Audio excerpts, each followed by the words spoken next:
Chapter 99. Originally, Thea had planned to pretend to retreat to lure them out and set up an ambush, but now that Mr. Freeze had unexpectedly frozen the entire intersection, she had no choice but to give up the whole plan. Miss Firefly wanted to leave alone, but Thea dragged her into the command vehicle. This person was now a treasure. Thea could not let her go before she figured out how to deal with Mr. Freeze. Thea and Catwoman finally persuaded her to stay with them. They did not speak in the vehicle. Each of them was summarizing the gains and losses of the battle. Thea took out the sword that she had picked up for scientific research. She tapped the blade lightly, and it made a low hum. Thea could not tell what material it was made of. The blade was dark black and 85 centimeters long. Including the hilt, it was only a meter long. It was a traditional English broadsword, but the blade was thinner. It could be used to stab and cut. The Latin inscription was engraved on the hilt. The Sword of Osriel. That lunatic got his name because of this sword, right? If he was still alive, he could have changed his name. Thea held the sword in her hand and waved it gently. It was a good sword. It was neither light nor heavy. With her height and strength, it was just right for her. This was the will of God. Everyone in the car couldn't help but glance at her as she wielded her sword. Firefly and Lara, who weren't interested in cold weapons, quickly shifted their gazes. Batman's group of friends and family looked at her for a while. Is this the sword of the Angel of Death? Robin seemed to have a deep impression of this sword. However, he was too far away when he was beaten up by the two claws, so he did not see Thea's battle. He was a little confused when he saw the sword. Sia glanced at him and ignored him. He really doesn't know how to talk. What do you mean, the sword of the Angel of Death? Legally speaking, emotionally speaking, this is my sword. Which side is the Angel of Death on? I don't know her at all. Just as she was about to put the sword back into the scabbard, Catwoman, who had sharp eyes, saw the gorgeous scabbard. Did you get this too? Facing Catwoman's passionate eyes, Thea subconsciously took a small step back. What's wrong? Is there something wrong with the scabbard? Catwoman only felt that the gems on the scabbard were shiny and dazzling. As someone who had been in the jewelry business for more than 10 years, she immediately judged that the gems on the scabbard were real. She wanted to turn her head away, but she couldn't control her eyes. She thought to herself, I just want to take one look, one more look, one last look. Women were similar to dragons. Thea's ostentatious display of wealth had attracted the attention of the usually indifferent Miss Firefly, not to mention the other girls. Lara glanced at him from the corner of her eyes and forced herself to calm down. Barbara was from a well-to-do family, so she was more immune to jewelry. After a bout of envy and jealousy, she turned to Robin and confided in each other. However, the other two girls, who grew up in poor families, did not have such strong willpower in the face of the temptation of these colorful stones. As the most beautiful girl in Green Arrow's movie, Felicity was a woman who changed her clothes 3 times a day and wore 1 earring a day. Relying on the fact that she was on Thea's side, she grabbed the sleeves of her battle suit and stared at her with sparkling eyes. She almost shouted, "This thing is fated to be mine." Catwoman was also a little attracted to it. She kept calculating how much money she could get if she sold the scabbard. She secretly hated the Death Angel for being so useless and not being skilled in martial arts. Such a treasure from Gotham had fallen into the hands of the people of Star City, and it was openly seized. There was no reason for her to keep it. Thea naturally wouldn't say something like, "Everyone who saw it gets a share. Come, everyone take a gem." She was so poor that she didn't even have enough to eat. Whether the scabbard was for her own use or to be sold, it had nothing to do with the people of Gotham. She wouldn't give up a piece of meat that was already in her hands. In order to divert their attention, Thea wanted to ask them about their opinions on the battle today.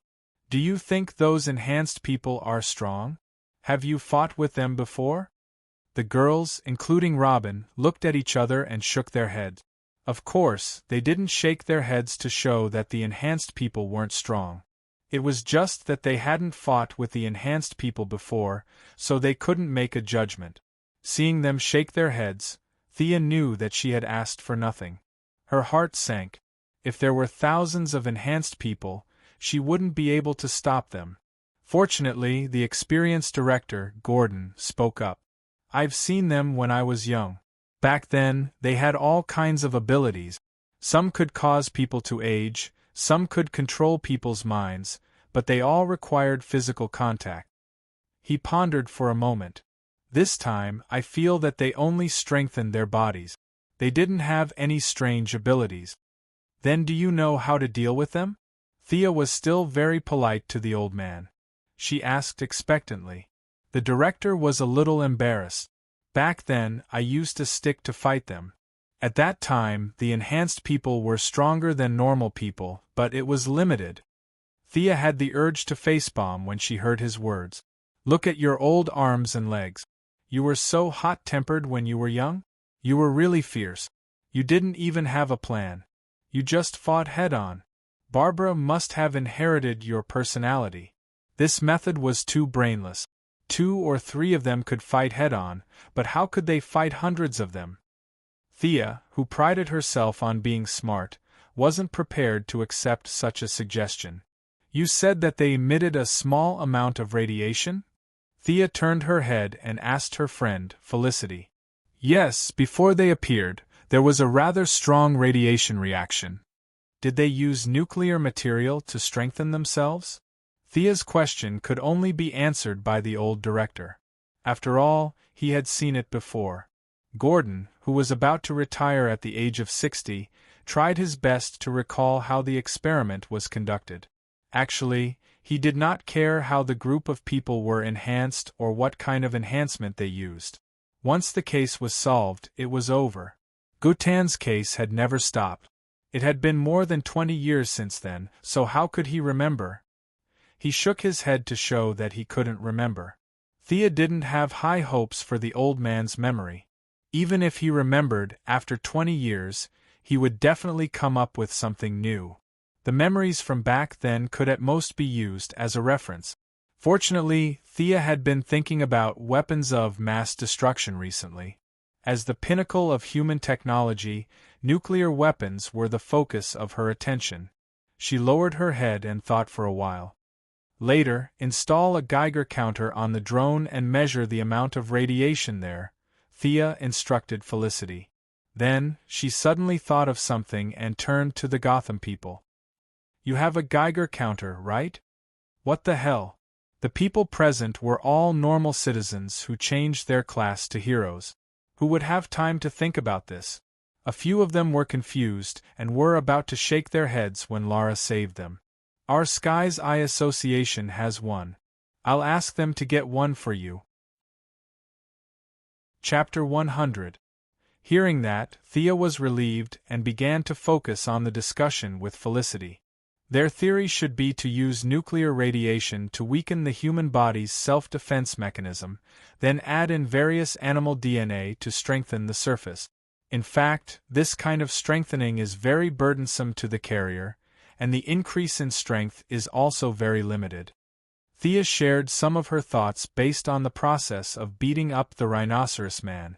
Then, as long as we remove the radiation residue on the surface of the body, theoretically, the foreign animal DNA will be gradually eliminated by the human body's own immune system, Felicity said softly with her chin in her hand. However, it was easier said than done. Removing radiation pollution was not something that could be done overnight. The 1986 Chernobyl was still standing, and 1,650 square kilometers of land was contaminated, and no one dared to go near it. The asylum did not have a pollution problem, but removing the trace elements was a big problem. She did not know if they had a ready-made reactor or if they used nuclear waste. The waste was not a big threat, but if they had a reactor with enough power, Thea would have to give up on the Arkham project. "Let's go and test the value first. If the value is not high, we can try traditional rain and spraying boric acid." There was too little reference data, and Thea could only take one step at a time. However, she suddenly thought of the problem of rain, and asked the few people who were about to fall asleep, "Has it ever rained in Gotham? Is it cloudy all year round here?" To be honest, the various nuclear waste and radiation she had been talking about were indeed a little scary. The few people in the group of relatives and friends couldn't get a word in edgewise and could only listen silently. Now that they heard her talk about the problem of rain, this problem wasn't that profound. Barbara felt that she was looking down on Gotham, a big city. No matter how bad their family was, they would not allow an outsider to criticize them. She said unhappily, "Of course it has, but there are many cloudy days throughout the year." Was that called many cloudy days? It was basically cloudy all year round. Anyway, Thea had not seen a sunny day for more than a month. Living in a dark environment for so long, not to mention the physical illness, there were also many dark thoughts in the mind, and finally, there would be an opportunity to put them into action. Normal people like us commit crimes in broad daylight compared to those who commit crimes at night. Not everyone has the courage to commit crimes in broad daylight. Thea felt like she had found the cause of Gotham's illness, or rather, a part of it. At the same time, he sighed at how lucky Superman was to land in the capital of the Empire and bask in the sunlight of the capitalists. If his spaceship landed in Gotham, he would probably be poor for the rest of his life. It was unknown whether he could live to see the sun again. He vaguely remembered that in his previous life, there was a discussion on the internet about a devil being sealed deep beneath Gotham City. Therefore, even though he did not know if the cloudy days were real or not, he still had some impression of the super-ferocious zombie, Solomon Grundy, sleeping in Gotham River. If he messed with the weather here, would he attract a stronger boss? "Last time, I was just suggesting to mobilize the masses. Didn't you see that the criminals in Gotham have started to form groups? But are you afraid?" Thea felt her blood boiling. It was quite exciting. They did not know that Thea was prepared to detonate a bomb for them. Seeing that she did not say anything after asking, the group of friends and relatives did not take it to heart. They buried their heads and tidied up their equipment. They did not encounter any ambushes on the way back and returned to the campsite peacefully. The girls had to change their clothes, especially Thea, who had fought with the Angel of Death. Her body was splattered with a lot of blood. As a clean freak, she endured it for a long time. The few of them washed up and went to the meeting room. After they sat down for more than 10 minutes, Chief Gordon finally arrived. The old man did not have the time to change his clothes and wash his face. He did not rest for a moment after returning to the campsite. After calculating the casualties, he finally went to the meeting room to ask Thea for advice. 14 police officers were killed and 41 injured. 3 veterans were killed and 5 injured. Chief Gordon's heart ached. He had sacrificed many of his men. Most of them were killed in the line of duty when the reinforcements rushed out. On the other hand, the veterans were all experienced. They knew that the situation was not good and hid themselves well. The few injured were only slightly injured. Sia rubbed her eyebrows. In this battle, they had lost 1/10 of their combat strength. Although the battle results weren't great, they had at least figured out the enemy's true strength. It could be said that they had accomplished their goal. However, the reinforcements could be endlessly produced. Sooner or later, their side would be destroyed. Just as she was thinking of how to tactfully ask Chief Gordon to continue with the recruitment, the door of the meeting room was pushed open from the outside. A tall and handsome middle-aged man walked in slowly with a walking stick. "Bruce." Catgirl was so excited when she saw the man that she didn't even care that she was on the other side of the table. She jumped over the long table with her arms on the table and rushed to the middle-aged man's side. She touched his face and tears flowed down uncontrollably. "Are you really Bruce?" Catwoman looked at her lover in front of her. She almost thought that she was hallucinating. Bruce Wayne's voice was as polite as usual. He hugged his lover's slender waist and said, "Yes, I'm back." Just as the two of them were about to do something like hugging and kissing after a long separation, a spoiler interrupted their reunion. "Kitten, I've brought him back for you. Where's the money we agreed on?" A graceful woman with long hair walked out from behind Bruce. Thea wanted to cover her face when she saw this scene. This person who ruined the atmosphere and ruined the background music of the couple's reunion was Thea's teacher or training partner, Big Sister Shiva. Big Sister ignored the surprised looks of the people around her. She even stretched out a hand in front of Catwoman, indicating that she should pay up quickly. She was busy. "Shiva, we've told you many times along the way. I'll pay and you'll let Selena go." Bruce was still very respectful to his savior. "No, she has to pay for her request. Besides, your company is almost gone. How can you get the money? I don't want your old house." Shiva ignored his gaze and focused on getting the money from Catwoman. Catwoman was very embarrassed. She had gone to Star City to look for Shiva with the intention of making a last-ditch effort. To be honest, she had thought that Master Bruce would not come back. He was seriously injured and had been kidnapped. So, she had promised an astronomical reward. Now that he had been rescued and had not lost an arm or a leg, it would be too embarrassing if she did not pay. Chapter 101. Catwoman glanced at her old lover. To be honest, she was a little annoyed that he came back unscathed. She couldn't even find an excuse to talk to Shiva. She pushed Master Bruce behind her and smiled helplessly as she walked to the other side with Shiva to talk about credit. Uncle Bruce was in an awkward position. It was true that he was rich, but a lot of his money was dead money. For example, Wayne Group's shares, Quinn Group's shares, Merlin Group's shares, and even Lex Luthor's shares. According to the unwritten rules, these shares couldn't be cashed out without a valid reason. In addition, real estate around the world wasn't easy to sell. Ski resorts in Switzerland, wineries in Belgium, and so on couldn't find buyers in a short period of time. His daily income was basically invested in technological equipment. This was similar to Thea. However, his basic equipment was completed while Thea was just on the road. The daily maintenance of these equipment required a large sum of money. He was very similar to Thea. They both looked glamorous but were actually very poor. Therefore, in the face of the aggressive Madame Shiva, he could only express his moral support for his old lover's predicament. Everyone in the meeting room listened quietly to the haggling between Madame Shiva and Catwoman. "We agreed to pay in a month. You're 3 days late. You definitely can't pay in full. I haven't asked you for my travel expenses. Do you know how hard I worked to find your man? I didn't even rest when I cut my finger. Do you know?" The two women threw away their usual coldness and elegance. In this crucial moment that determined the fate of Gotham, they chattered about money, and money problems. Cough cough. Master Bruce was speechless at how they treated him like goods. He coughed twice to try to divert the attention of the people in the room. "The problem of rescuing the citizens that you talked about was very deep. Add me to the chat room and we'll continue talking." However, everyone ignored him. It was rare for them to have the opportunity to gossip.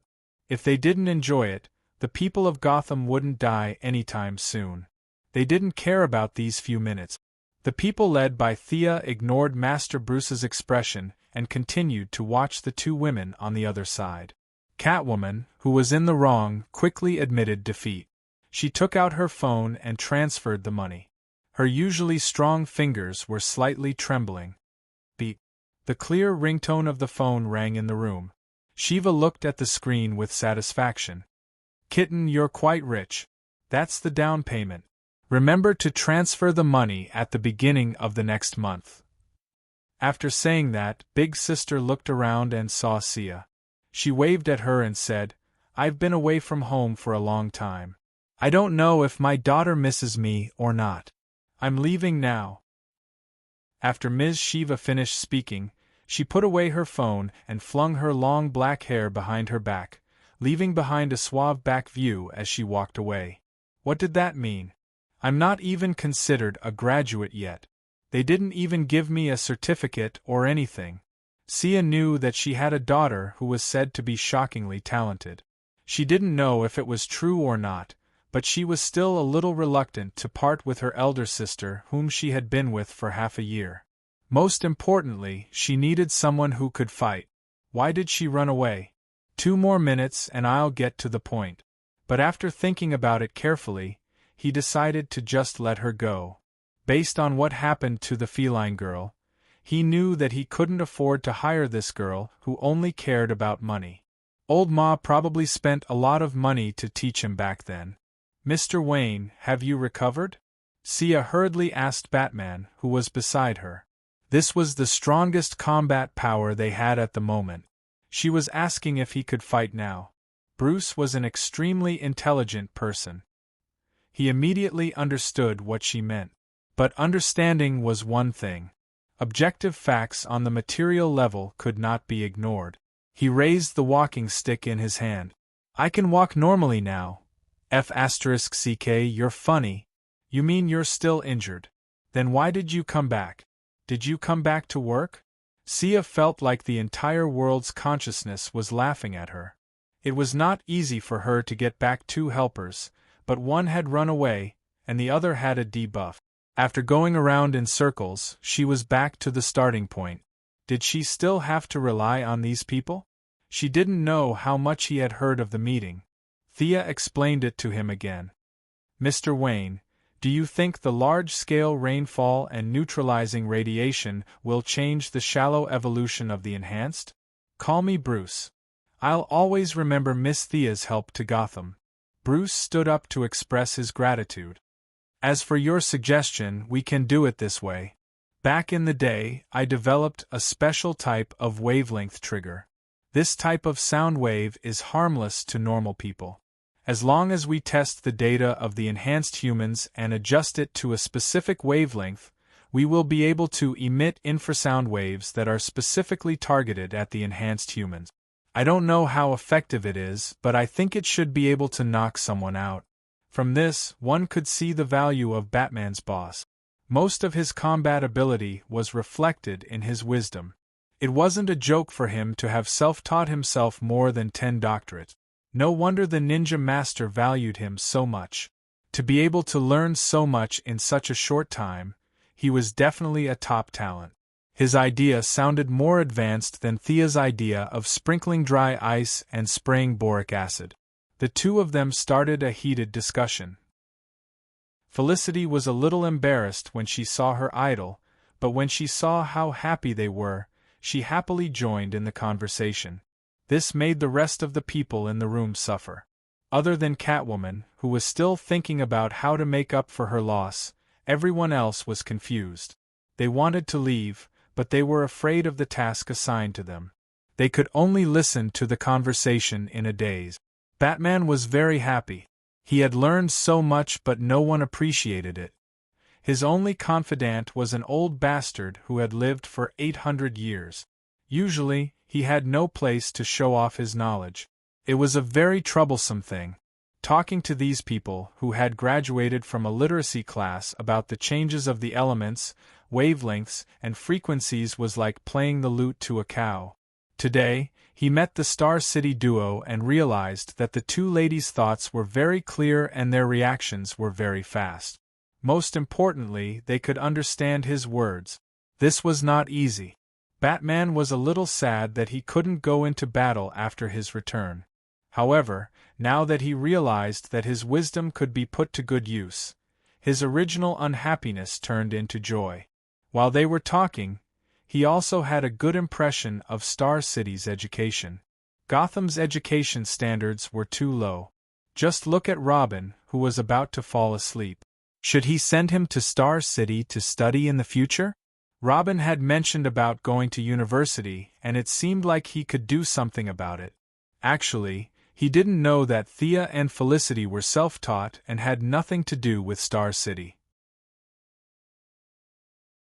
Chapter 102. The next day, everyone rushed to the Gotham Meteorological Monitoring Center. This place controlled 3 nearby meteorological satellites and could monitor the changes in the nearby clouds at any time. Of course, as a big capitalist city, the monitoring center was no exception. Wayne Enterprises invested a lot of research funds into the center every year. Master Bruce still wanted to remain invisible, so the person who came forward to mediate was the old black man, Lucius. Ever since he defeated Talia at Wayne's board meeting, this black uncle, or rather, the old man, had been feeling refreshed. His waist no longer hurt, and his legs were no longer sore. Wayne Enterprises' 100-story building, in one breath. He still couldn't climb it. In addition, Batman had returned successfully, and the two had secretly met. Their spirits were completely different, and they even walked with the wind. When he heard that they needed to use the weather station to observe the clouds, even though he didn't know what Thea wanted to do, he personally came forward to mediate. In fact, there was nothing to talk about.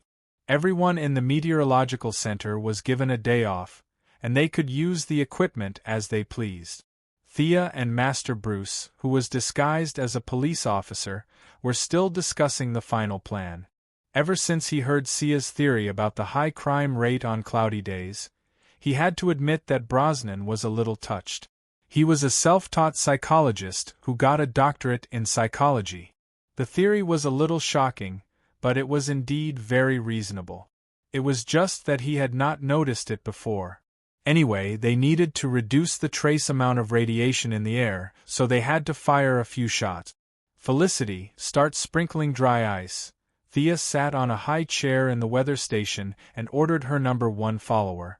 The drone this time was different from the small plane from before. This was a so-called civilian drone that could be equipped with missiles. The few of them felt that this blatant use of legal loopholes was great.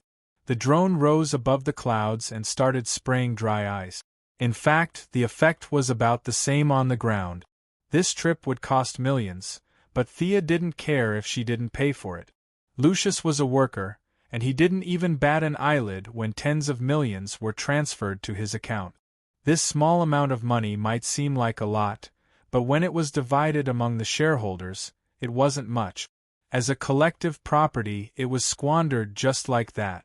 This was the beauty of modern capital operations.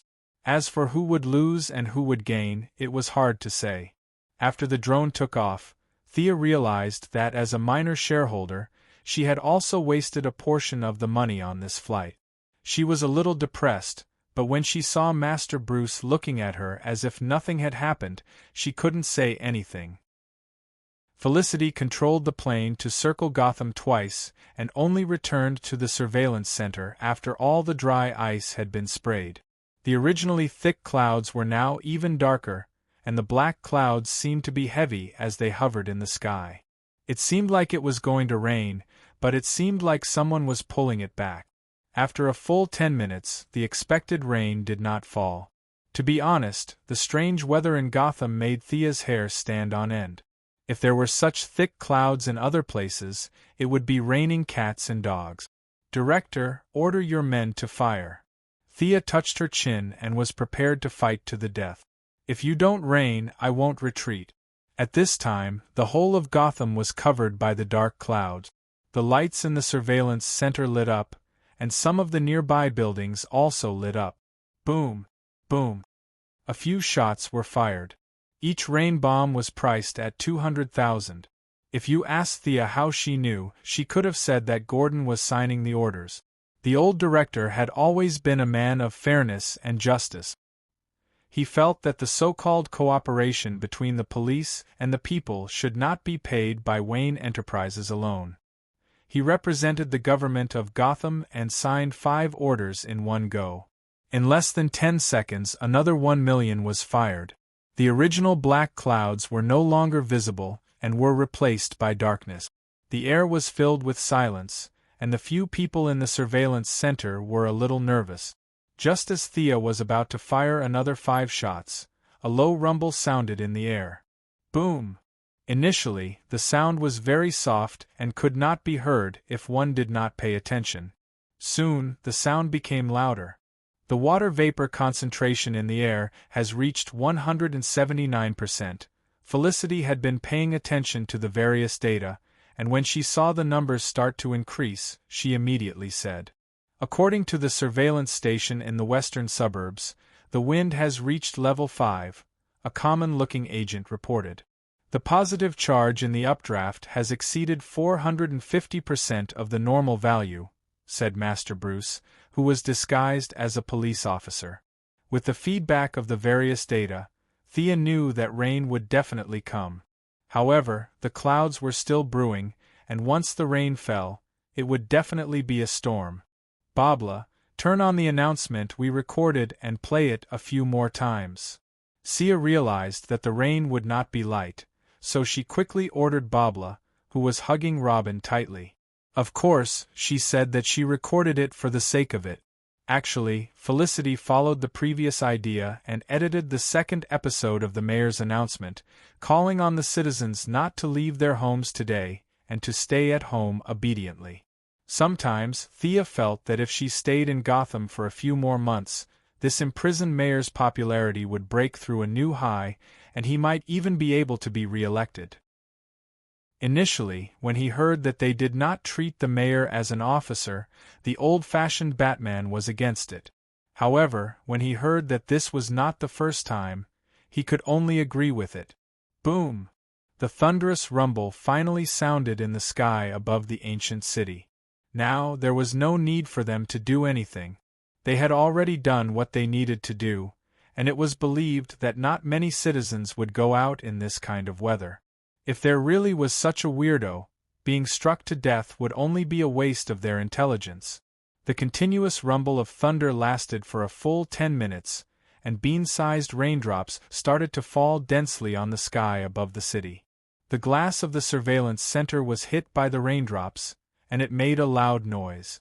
The hidden world boss that Thea was suspicious of did not jump out, proving that Gotham was not a place where the devil was sealed. It was just a cumulus cloud formed by a special terrain. She could loudly announce that this episode of Entering Gotham was a complete success, telling everyone not to be superstitious, and to believe in science. She stood in front of the window and watched the raindrops hit the tempered glass, leaving streaks of stains on the glass. Of course, this was not because the cleaners in the surveillance center were lazy and did not clean the glass, but because the pollutants in the clouds were brought to the ground by the rain. "Will Gotham be different tomorrow?" Master Bruce stood beside her and gazed into the distance. There was a hint of worry and anticipation in his voice. "It definitely will." Thea was still looking out the window and did not turn back. She was very sure of this. After all, they had spent millions. It would be ridiculous if there was no effect. After the rain, no matter how you looked at it, there would definitely be changes in the city. Chapter 103. The thunderstorm raged over Gotham for a day and a night. When the rain lessened, Thea asked the old director to shoot 2 more shots into the sky in order to disperse all the clouds. They could not waste the rest of the day. It was unlikely that the bad guys from Arkham would ambush them in a thunderstorm. A few of them went to the side to practice their martial arts, while the rest of them helped Batman make the sonic weapon. Most of the previous equipment had been taken away or destroyed by Bane after the Batcave was exposed. Fortunately, Bruce's clever brain was still around. He pulled some equipment from the Sky's Eye Society, and the few of them rolled up their sleeves and began to work. Bruce had been doing mechanical work for a long time, so his hands-on skills were not ordinary.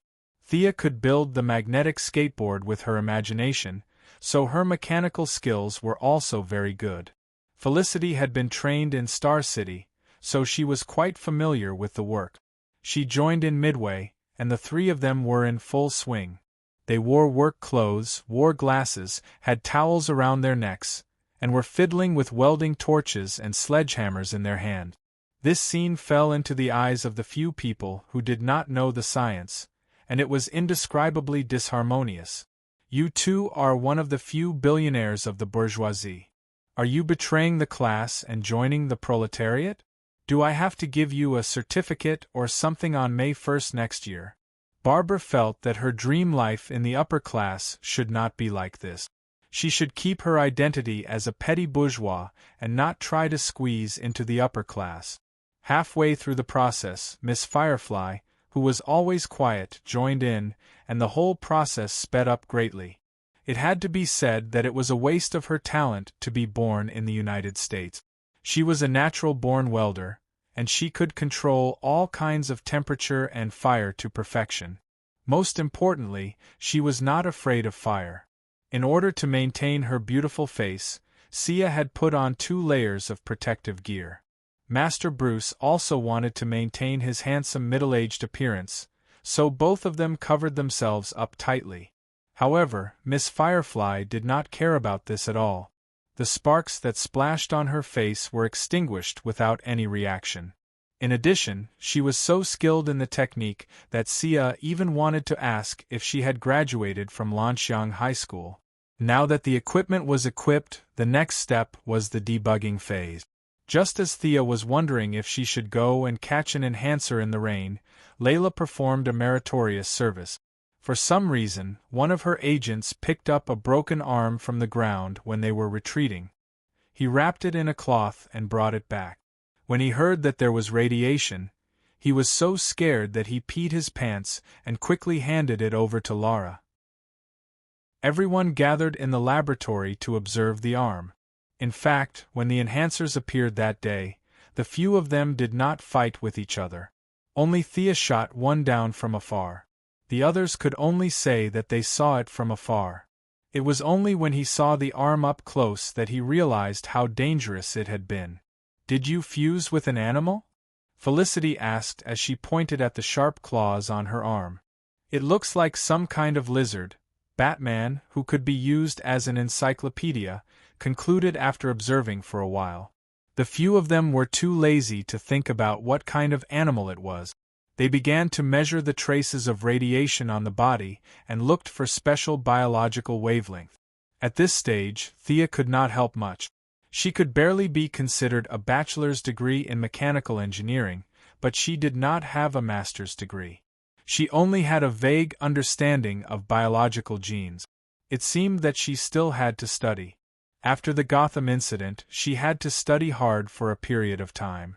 The Princeton Library would be her permanent residence for a period of time. Since she could not help, she would just have to learn from Professor Bruce's calculations.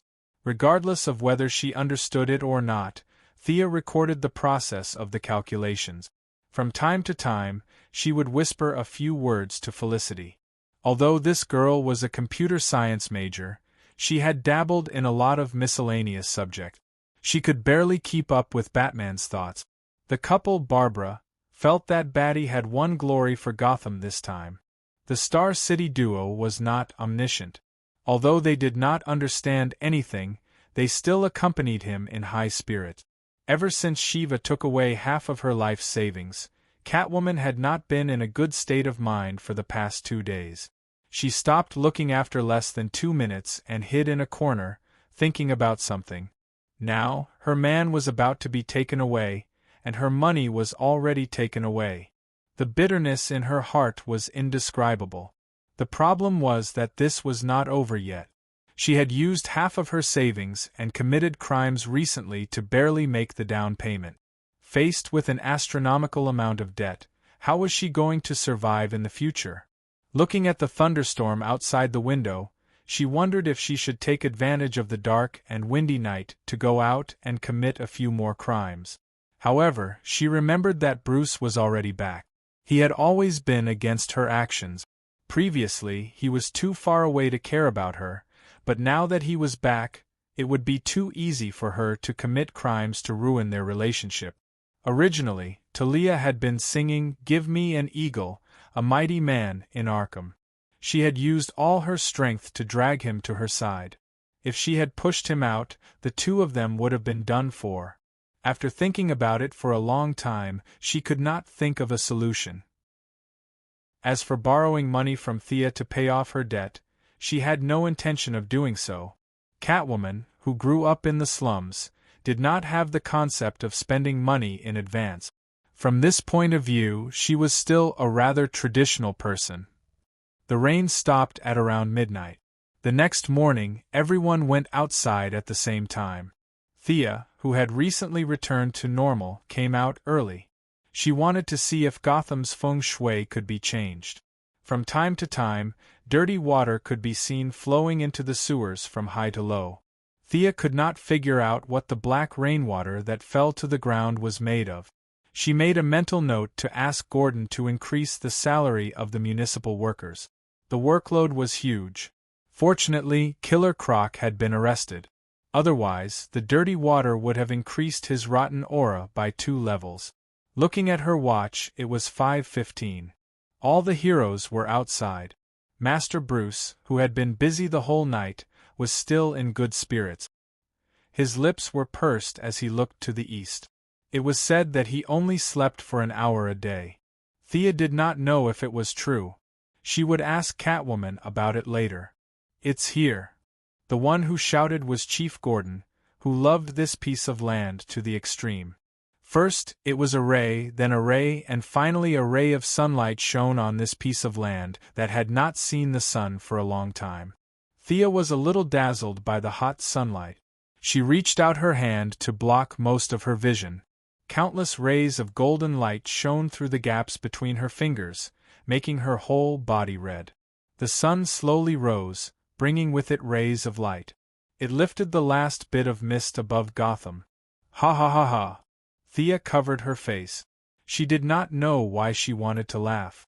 She only felt that her body was filled with energy. Arkham Bane, they would all be thrown into the trash. Chapter 104. Her smile infected everyone. Barbara and the young couple hugged each other and didn't let go for a long time. Lara was also looking at the morning sun, and a sweet smile appeared on her face as she thought of someone. "Old buddy, have I really done something wrong all these years?" Bruce walked up to Gordon and asked in a low voice. It was hard to tell what kind of emotions he was feeling. Happiness, excitement, depression, and maybe all of them.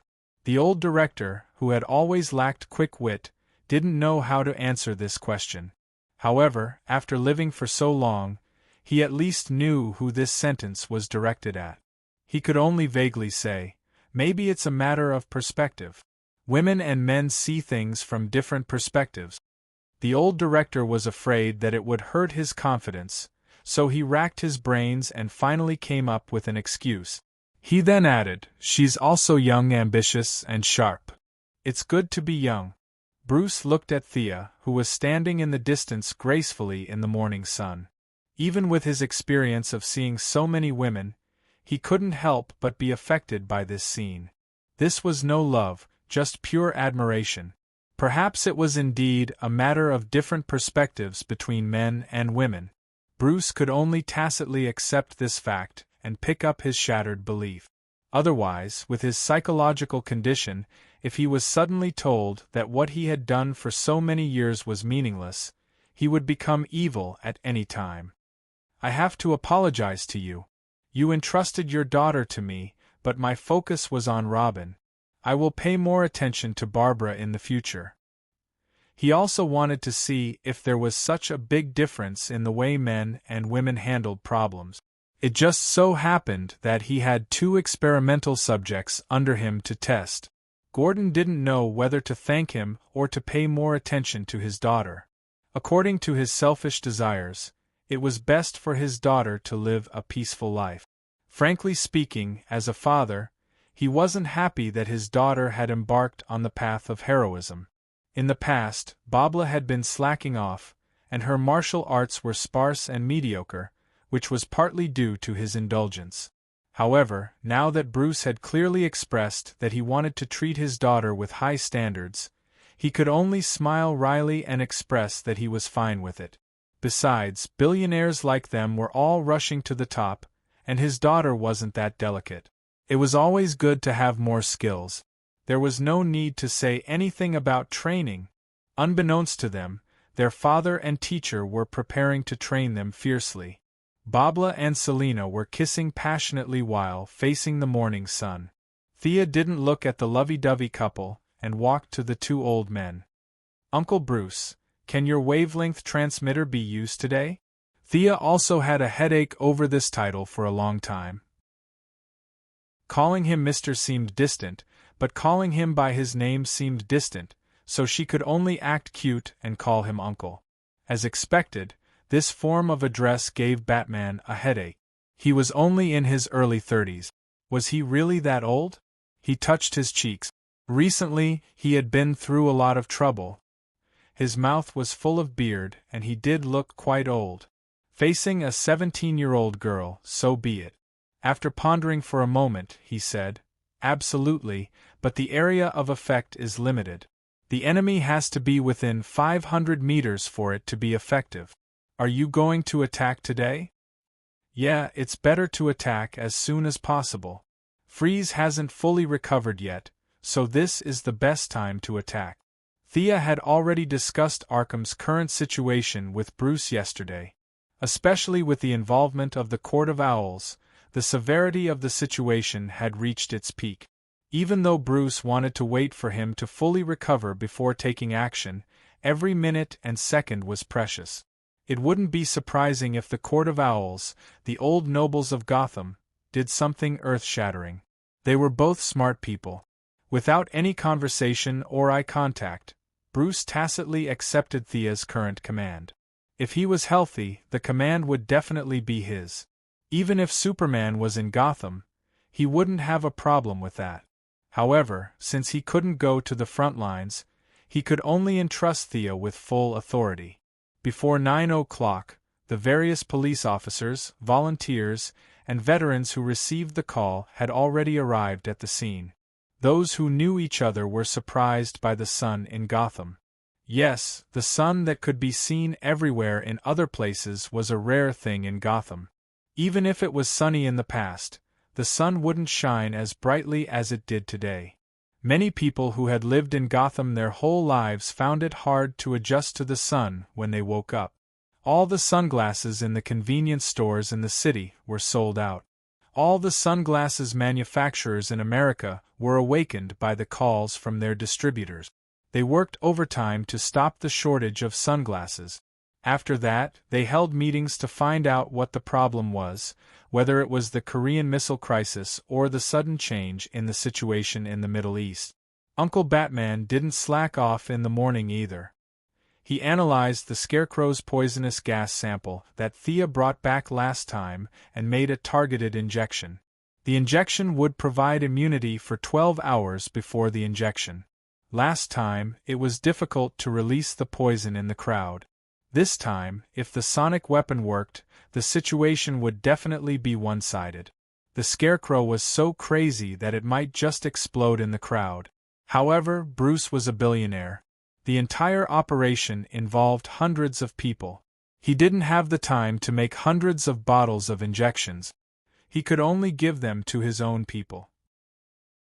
Even Felicity, who didn't go to the front lines, was given one too. However, he couldn't just ignore the righteous police officers and citizens. He racked his brains and made a strengthened version of the antidote. It had a capacity of 800 milliliters. He gave it to Robin, and it could protect her for an hour in the crowd after the battle. "Barbara, you and Robin will work together this time. You two will deal with the Owl Court's Talon. I will also support you." It was the same team as last time. The enemy was missing Death Angel and Mr. Freeze. Logically speaking, they had the advantage. However, after Bruce's confirmation, Thea knew that the Talon wasn't a single person. It was a collective name for a group of people. God knows how many of them there were. If they were all as skilled as last time, it would be difficult for Thea to deal with 3 of them. Catwoman and Miss Bridget will be the mobile force to deal with any unexpected situations. Are there no problems? Let's go. Before they left, Bruce called Thea over and whispered in Chinese, "Help me keep an eye on Selina. I'm afraid that she and Talia." He didn't know what to say. He only felt that if either of the 2 women got hurt, he would feel terrible. At first, Thea was stunned when she heard the familiar yet unfamiliar Chinese. However, she quickly realized that it was Miss Shiva who told him that she knew Chinese. Batman knew all the mainstream languages in the world. Not only could he speak Chinese, but he could also speak Cantonese. Thea could only admire him for that. Chinese was indeed safe. He was also afraid that the people in the room would have other thoughts if they heard it. In this world, Chinese was a foreign language among foreign languages. Even though he didn't elaborate, Thea understood that he wanted her to help Talia when she was in danger. However, he was also afraid that Catwoman would think too much. Chapter 105. It seemed like he still had some feelings for Talia. It was not easy to be a good man. Thea could only reply in Mandarin, "I understand, I will take care of her." Both of them did not go into detail about who she was referring to. This time, during the Arkham invasion, Sia had reduced the number of normal arrows she brought along and brought along a lot of high-tech arrows. Last time, whether it was against the Angel of Death or Talia, it was proven that her archery skills were only good against normal people. If she did not have enough strength, she would not be fast enough. No matter how accurate her aim was, it was useless. If she still wanted to rely on her archery skills, she would have to increase her strength. Thea felt that her archery skills were no different from the future Olivier. The key was the thickness of her arm. Strength was the foundation of all physical battles. It was not easy being an archer. This time, she did not bring her skateboard. She did not wear the cumbersome antiviral suit. Instead, she wore a red overcoat like she was going on an outing, carried her sword, and put on her infrared glasses. However, she regretted it the moment she reached the entrance of Arkham. If she had known, she would have brought her skateboard. This was because the group noticed that the entrance to Arkham had been repaired. The entrance was filled with people. Everyone was quiet, and the ones leading the way were the few Gotham celebrities that they had met before.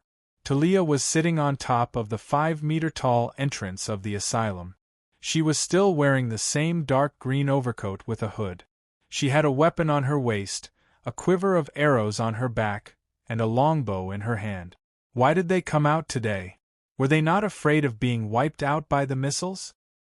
Thea immediately understood. Talia must have received news that Batman was back. She knew that her lover would not dare to use missiles, so she brought a large group of people to fight. Thea regretted it. If she had known, she would have brought her skateboard. However, it was too late now. She lowered her head and ordered Lara, "Get the military helicopters here. If we can't beat them, they can cover our retreat." Yes, Thea felt like two groups of people had agreed to fight in the field after school. The elementary school students on both sides were already in position. Both sides were soldiers against soldiers, generals against generals, and the strong visual impact was constantly assaulting her brain. Since the other party dared to come out with such great fanfare, they must have something to rely on. He had to be careful. Seeing that both parties had arrived, Talia placed her left hand on the door and landed on the ground with a beautiful front somersault. She slowly walked out of the line and stood at the front, looking at Thea. Had she been the one behind the scenes all along? It was possible that she had both brains and subordinates. Thea saw that all the penguins and pig-faced people were standing quietly behind her. She was even more certain of her judgment. He wanted to let Gordon Sr. continue to assume the dangerous identity of the leader, but Catwoman had already taken the lead and walked out of the formation. Catwoman was fully armed today, with 3 daggers hidden under her tight black leather jacket. She held a long whip in her hand and a baton on her waist. Ever since she saw Talia, she had finally found a way to vent all her frustrations. "You're the cause of all this, right? You should know who I am. Let's have a showdown." Thea was happy to see them fight one-on-one. The two of them were about the same strength. Talia's martial arts had been learned scientifically, so her strength was stable. Catwoman's was much worse, and her level was sometimes high and sometimes low. However, when Catwoman attacked in a rage, It was hard to say whether or not her little universe would explode and kill the other party. Sia could only admire Uncle Bat's foresight. These words were still ringing in her ears, and the two women were about to fight. Her task was not difficult, as long as she could keep them alive. With a bitter smile, she drew an arrow and knocked it on the bow, ready to support the one who could not win at any time. However, to everyone's surprise, things took a big turn. Talia pointed at Catwoman, who was stepping forward, and said, "You and I have a personal grudge." She then pointed at Thea, who was watching the show, and said, "Her and I have a business matter." It was hard for Catgirl to describe her current state of mind. She had seen how Bruce had called Sia aside and warned her. Although she didn't understand Chinese, she knew what he was thinking as his lover for many years. He also had feelings for Talia. Where was her position? They had feelings for each other and a child, so it seemed more suitable than her. She stood up alone to challenge Talia, which meant that her life and death were up to fate. No matter who won or lost, this matter could be put to an end. However, when she mustered up her courage, she found that Talia didn't accept the challenge and even used the excuse that it was a business matter. This made her psychological barrier collapse, and her motivation to fight was gone. Since it's business, then go ahead. Thea felt that her glasses were about to fall off. She watched Catwoman walk back briskly. What happened to the fight? I was still waiting for support. What's the meaning of this? However, before she could figure out what to do next, Talia's words made her feel what it meant to be thunderstruck. "Sister, come out. This battle should be ours." Talia stared at Thea and took off her hood, revealing her long brown hair. Who was she talking to? Thea looked left and right. Was Nisha Al Ghul nearby? However, 2 seconds later, she found that everyone on the field was looking at her. "Are you talking about me? I'm your sister." "Your sister? How can I be your sister?" Thea's imagination ran wild. Could it be that she was also the ninja master's daughter? Her mother couldn't have made friends in Nanderbart, right? Although according to the results of social network research, her mother didn't need 6 people to contact the ninja master, but they were too far away from each other. Thea knew that she had misunderstood. She looked at her appearance. She was about the same age as her sister, and her hair was also brown. Nisha liked to wear red and black clothes, and coincidentally, her battle suit was also red. More importantly, she knew the martial arts of the Assassin League. The ninja master and his good son-in-law Batman had a lot in common. They didn't care about women. The only woman in the league was probably his daughter. The future Sarah Lance also got in with Nisha's help. Thinking of Nisha, Thea said, "I'm not Nisha." However, she regretted it immediately. How could an outsider know this name? As expected, Talia smiled faintly. "Father didn't come out with you, right? Is this your trial? He sent you to catch a traitor like me. Father is still as heartless as ever." When Sia heard this, she broke down even more. "Yes, you are really too smart. I am actually speechless. Nissa has indeed gone for a trial, and the timeline coincidentally matches up. But why did she come to Brother Tan? She went to Purgatory Island, big sister." Chapter 106. When the truth was revealed, not only did she feel devastated, even the hero faction was affected. Uncle Bruce, who was known as the man with the highest IQ, was monitoring the battle from afar. He was prepared to watch his 2 women fight, but he did not expect things to turn out this way. "Thea, are you really?" Although Bruce had stayed in Nandarbat for a long time, he had never seen Nissa in person. He only knew that she existed, but he was very clear about the rules of the Alliance, so he could also think of Talia's suspicions. At the same time, with his high IQ, he found clues from their names. Thea and Talia's names were very similar. In less than 5 seconds, he had already verified that the 2 of them were related by name, clan, and bloodline. There was a 90% chance that the 2 of them were related. That was why it was not good to read too many books. Thinking too much. Of course, Thea would not admit it. They were not related to each other in the first place. Ninja Master was also a famous bad boss. What did she have to do with him? We are not related, trust me. Her tone did not dispel Batman's suspicions. Old Master Bruce did not know how to react when his promising junior suddenly became his sister-in-law. He could only say that the world was so small. In fact, if Thea took off her hood and saw her face, Talia would know that she had guessed wrongly. Ninja Master had an Arabian face, but Thea's ancestors were all Caucasian. As long as one was not blind, they would be able to tell the difference. However, revealing her face was not in line with her principle of keeping a low profile. With her strength, she did not dare to be targeted by the perverts of Gotham.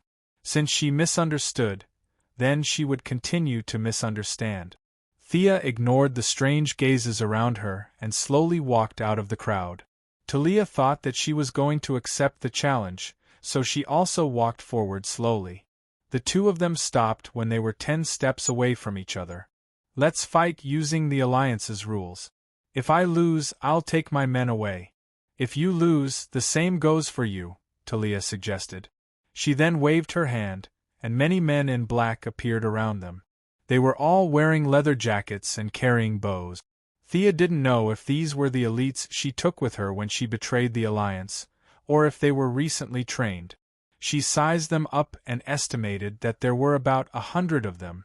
If all of them were as strong as Yao Fei, they would be able to affect the balance of the battlefield. That's a good idea. Thea agreed with her. Batman, who was watching the battle from afar, couldn't wait for his woman to leave as soon as possible. He didn't want her to cause any more trouble in this lifetime. All right. Thea had the same idea.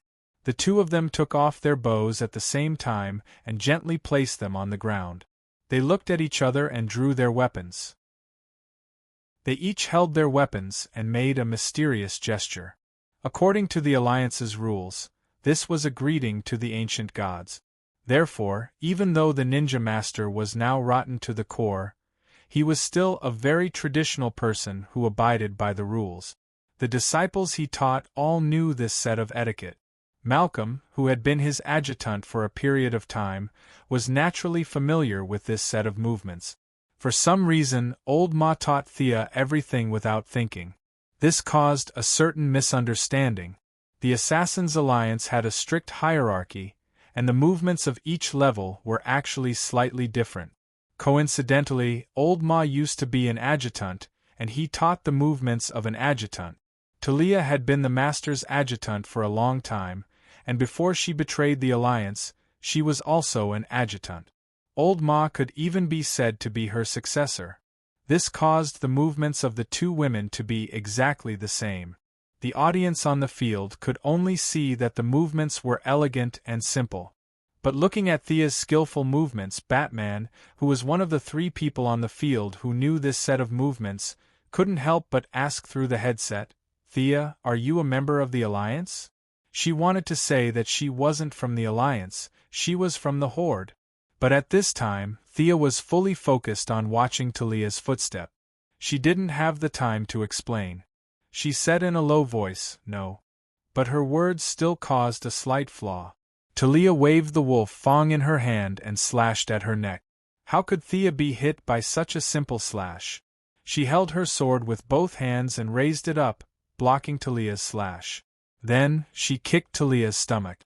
As a teacher who trained Yao Fei and would train Green Arrow in the future, Talia was very experienced. She leaned to the side and dodged the kick. Then, she changed her slash to a slice. Following the blade of Thea's sword, she slashed at her finger. Thea flicked her wrist and used the stabbing technique of Spanish fencing to attack Talia's middle. Not bad at close combat. Better than your archery skills. Talia immediately changed her move. Talia blocked the attack with her sword in front of her chest.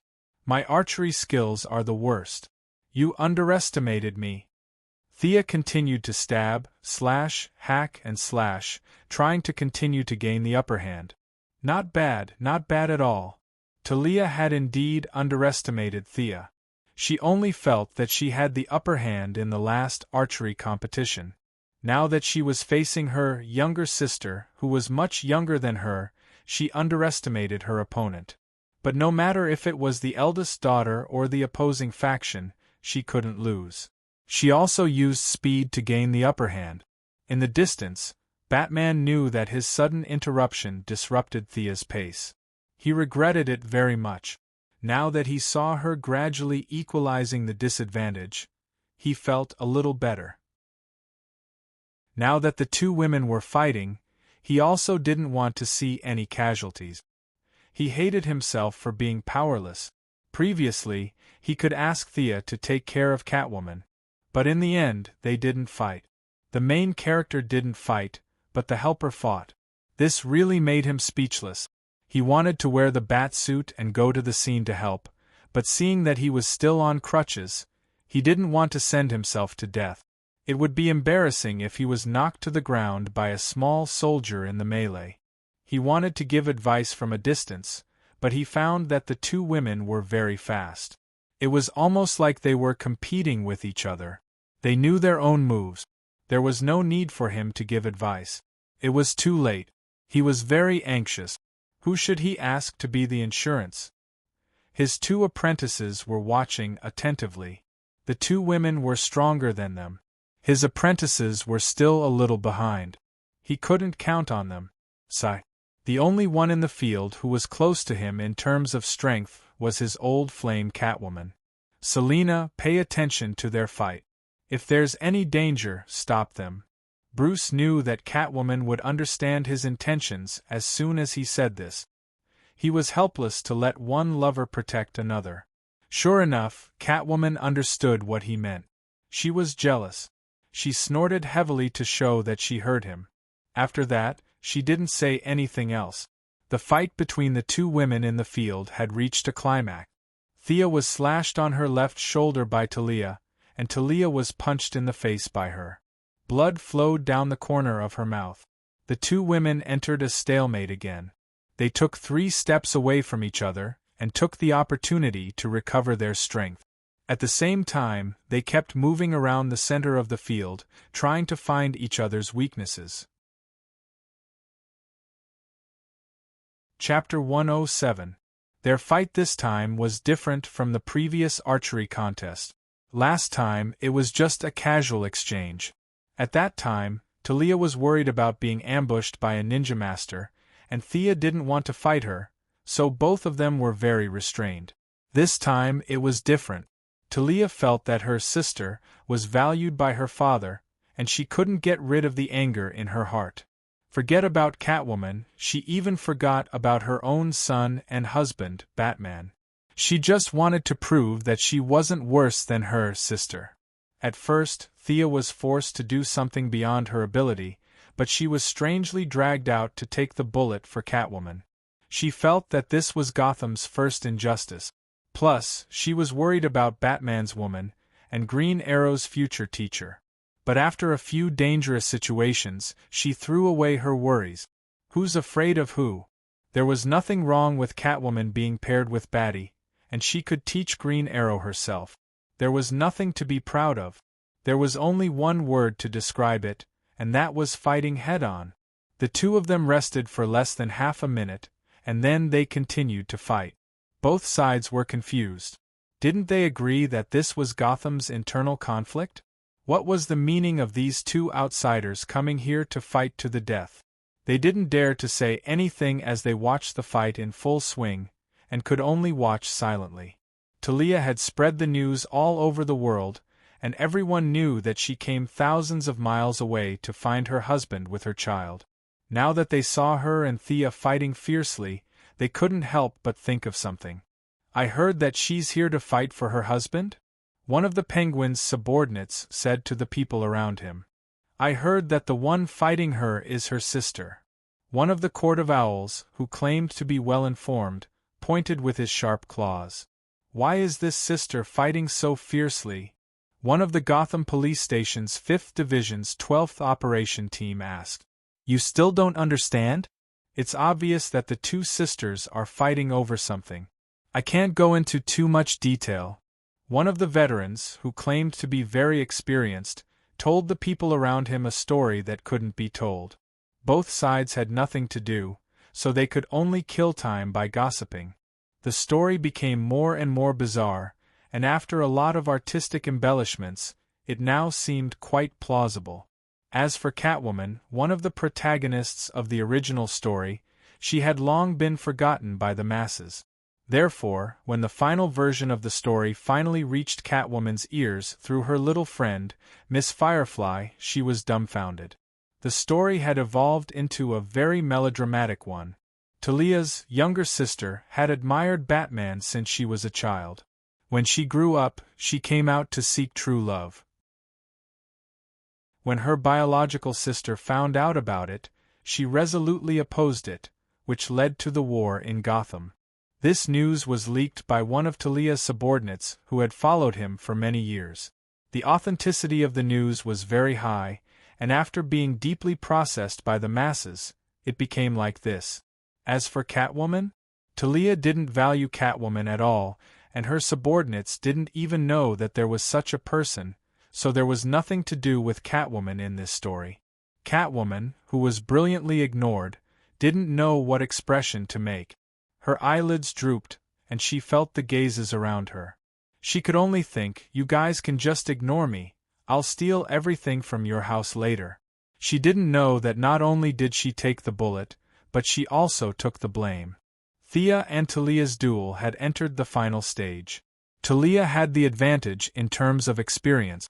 Both of them were taught by their fathers, but when compared to a ninja master, the difference was obvious.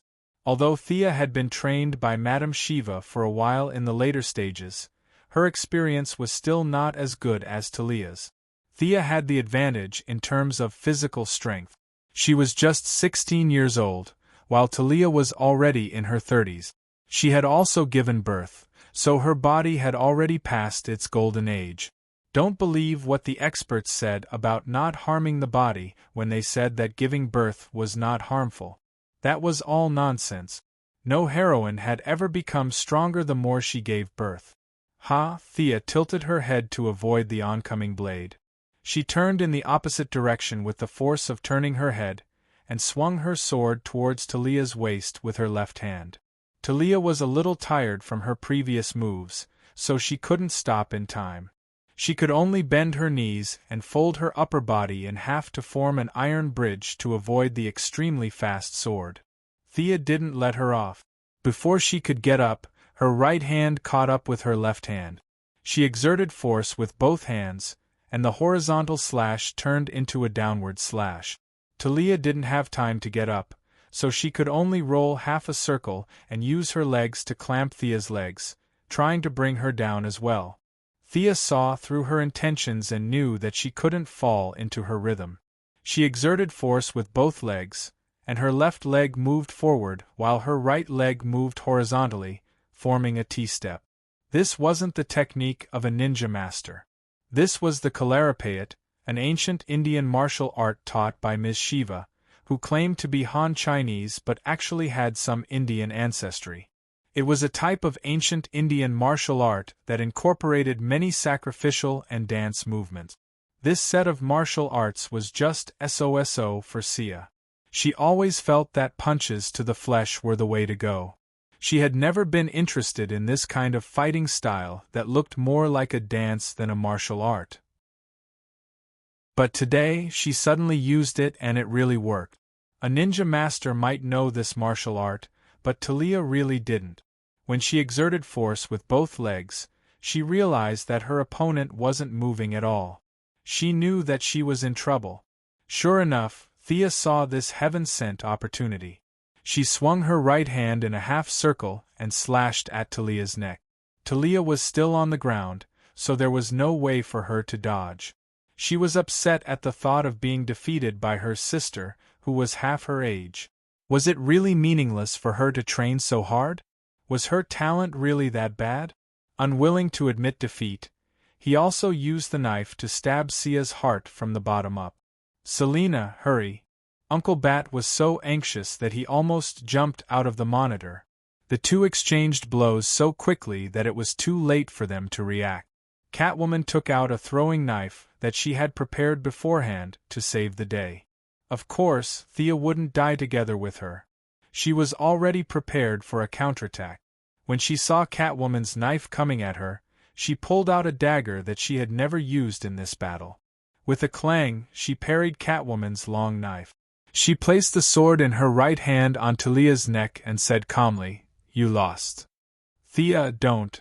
Batman was the only one who could plead in her ear.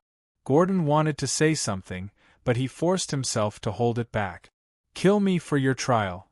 Talia threw the knife to the ground calmly. She didn't get up and sat on the ground, ready to die. "Trial my *SS. Thea had already won. She wanted to complain again. "Will you drop equipment if I kill you? Will I get an achievement?" Besides, Batman wouldn't let her do it. However, it wasn't right for her to stop now. This was a sacred thing for the Assassin's League. Didn't you see Talia's 100 or so lackeys watching in silence? None of them had the intention to save their boss. Batman, who knew the rules, was also in a dilemma. Hastily interrupting was equivalent to insulting both of them at the same time. So, he could only watch the result silently. Thea was stunned for 5 seconds. "Damn it, why isn't anyone giving me a way out?"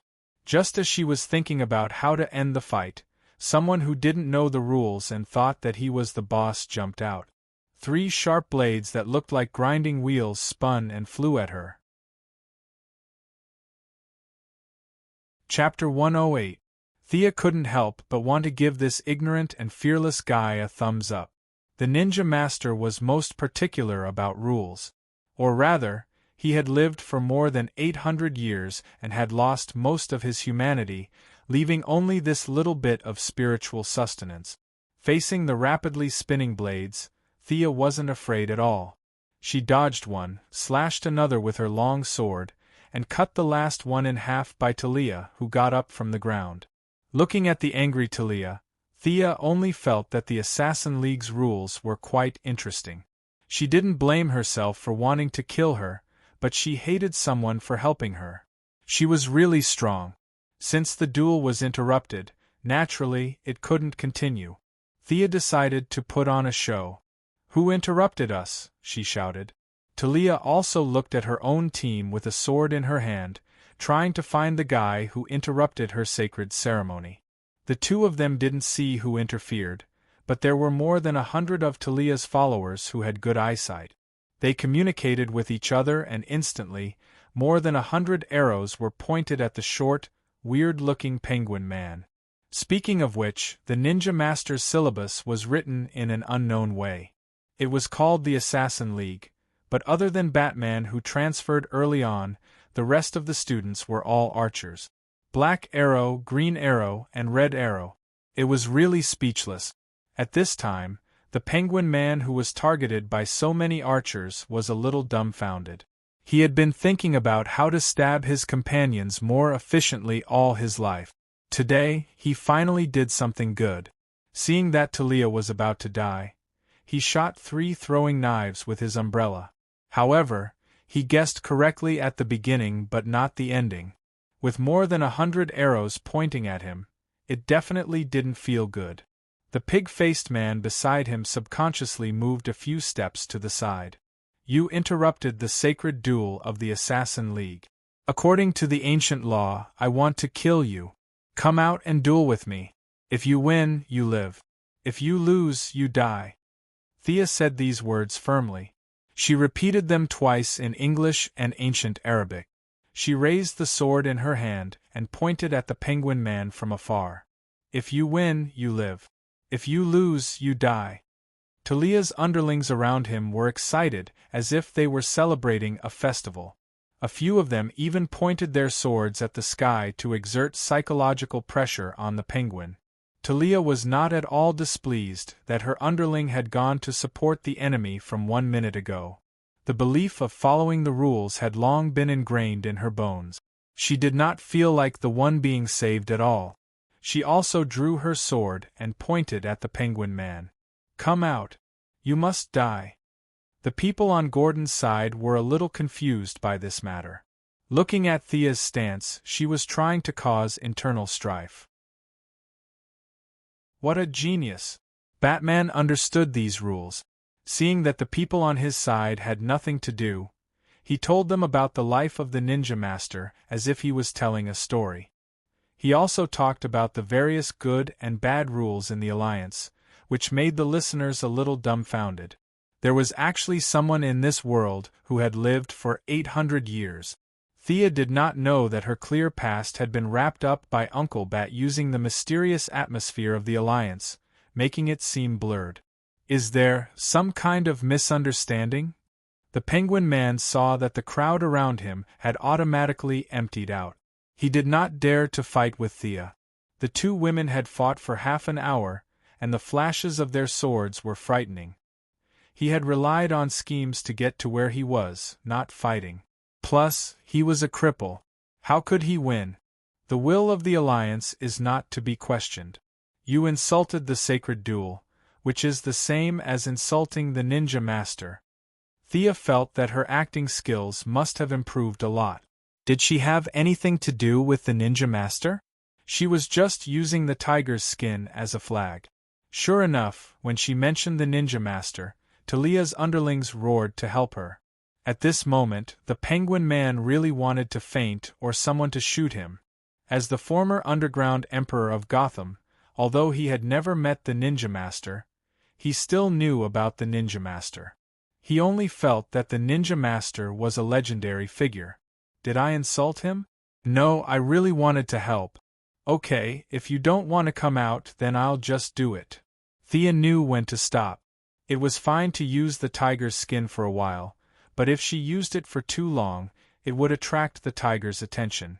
Her relationship with Old Ma could not be exposed, and Talia was also a defector. It was hard to say who the ninja master's first target would be. She took out a frost arrow and aimed it at the Penguin Man. This time, she could use the Alliance's ancient tradition to kill this guy. Batman knew the rules, so it was fine if he saw it. After all, it was the ninja master's fault. She wondered if this guy's nickname was Penguin Man because his resistance to cold was so strong. Freezing Man could be exempted, so could he? Thea was ready to show them the power of science. Whoosh, an arrow was shot. The Penguin Man was pointed at by more than 100 arrows. It had to be said that he was a famous person and had some decisiveness. He subconsciously wanted to dodge, but he was afraid of causing a scene of hundreds of arrows. Therefore, when faced with Thea's arrow, he hesitated for a moment and decided to take it head-on. He hoped that he would not die. In order to leave a good name for the righteous side, Thea did not aim at his vitals. Instead, she aimed at the Penguin Man's lame leg. Puff! The moment the arrow entered his leg, the Penguin Man felt the surrounding temperature drop. He knew that he had been tricked. Wasn't it supposed to be a normal arrow? These were the last words that appeared in his mind. However, when the words reached his mouth, his lips were too weak to speak. TSK, what Penguin Man? Sia pursed her lips, this is all fake. He bragged so viciously and fiercely. In less than 2 seconds, his legs were already covered in frost. The speed of the frost was extremely fast. I believe that in less than 10 seconds, he would be able to go into the ice and pretend to be the Wumo King. Just as Thea was thinking about how the Penguin Man was dead, his subordinates would scatter in all directions. She would stabilize Talia and leave the rest of the soldiers to Gordon and the others. No matter how many reinforcements there were, they would not be afraid. This time, they had won completely. However, an angry roar broke her train of thought. A tall and muscular figure jumped down from a building not far away. In less than 5 seconds, he covered a distance of 100 meters. The person reached out his thick arms and ignored the gradually solidifying ice. He grabbed the Penguin Man's neck and pulled him up from the ground as if he was pulling out a carrot. His left hand pulled out the arrow from the Penguin Man's leg. He looked at the Penguin Man's pale face, grabbed his lame leg, and slammed it back and forth on the ground a dozen times like a dead dog. The ice on the Penguin Man's body was shattered. He lifted the Penguin Man up and looked at the result. With a sinister smile, he handed the Penguin Man to the Penguin Man beside him. Bane. Batman looked at the familiar figure on the monitor and said hatefully. Sia also saw this guy who had suddenly appeared. She had expected this. After all, Talia was here, so Bane wouldn't be far away. It was just that this guy had ruined her plan, which was a little annoying. Today, Bane came fully armed. His muscular body was at least 2 meters tall. He was bare-chested and carried his iconic green canister on his back. From time to time, liquid would enter his mouth through a tube that was covered by a mask. He said in a muffled voice, "Talia, this is not what we agreed on." Chapter 109. Talia sneered. "I don't need to explain to you what I'm doing." Bane, with his huge head, looked at her without backing down. "Now is not the time." The two of them exchanged glances in the air. In the end, Talia waved her hand and the hundreds of men in black put down their bows. "I won't be participating in today's battle.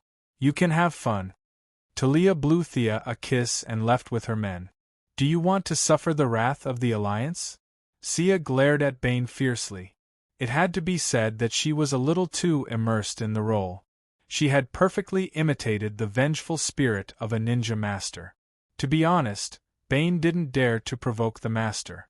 Even many villains who were so bad that they were fuming with smoke would keep a respectful distance from the master, who had no magic and no technological equipment. You don't know how many trump cards he has prepared in the past 800 years. As a junior, Bane doesn't dare to confront him face to face. But he couldn't back down in front of so many people. Talia, who could have split the firepower, ran away first, but she fought for a long time, so it was barely acceptable. If he ran away without fighting, it would be too embarrassing. He had taken so much money from the Court of Owls, so he had to deal with it. "I have no intention to be the Master's enemy. I also respect the rules of the Alliance, but this guy can't die today." Bane's words could be described as groveling. He had never been so cowardly since he became famous. He secretly hated the Penguin Man. Why did you interfere and cause trouble? If Thea was still the same as before, she would have stepped down. She didn't want to fight with Bane. This guy had a big head and a thick neck. He looked like a warrior boss with infinite strength. It was too easy for him to deal with an agility type like her. But the Ninja Master's tiger skin could scare Bane, but at the same time, it was a double-edged sword. It also limited her. If she said, "Okay, then let's go home," that wouldn't be in line with her previous image. Anyone could see the problem.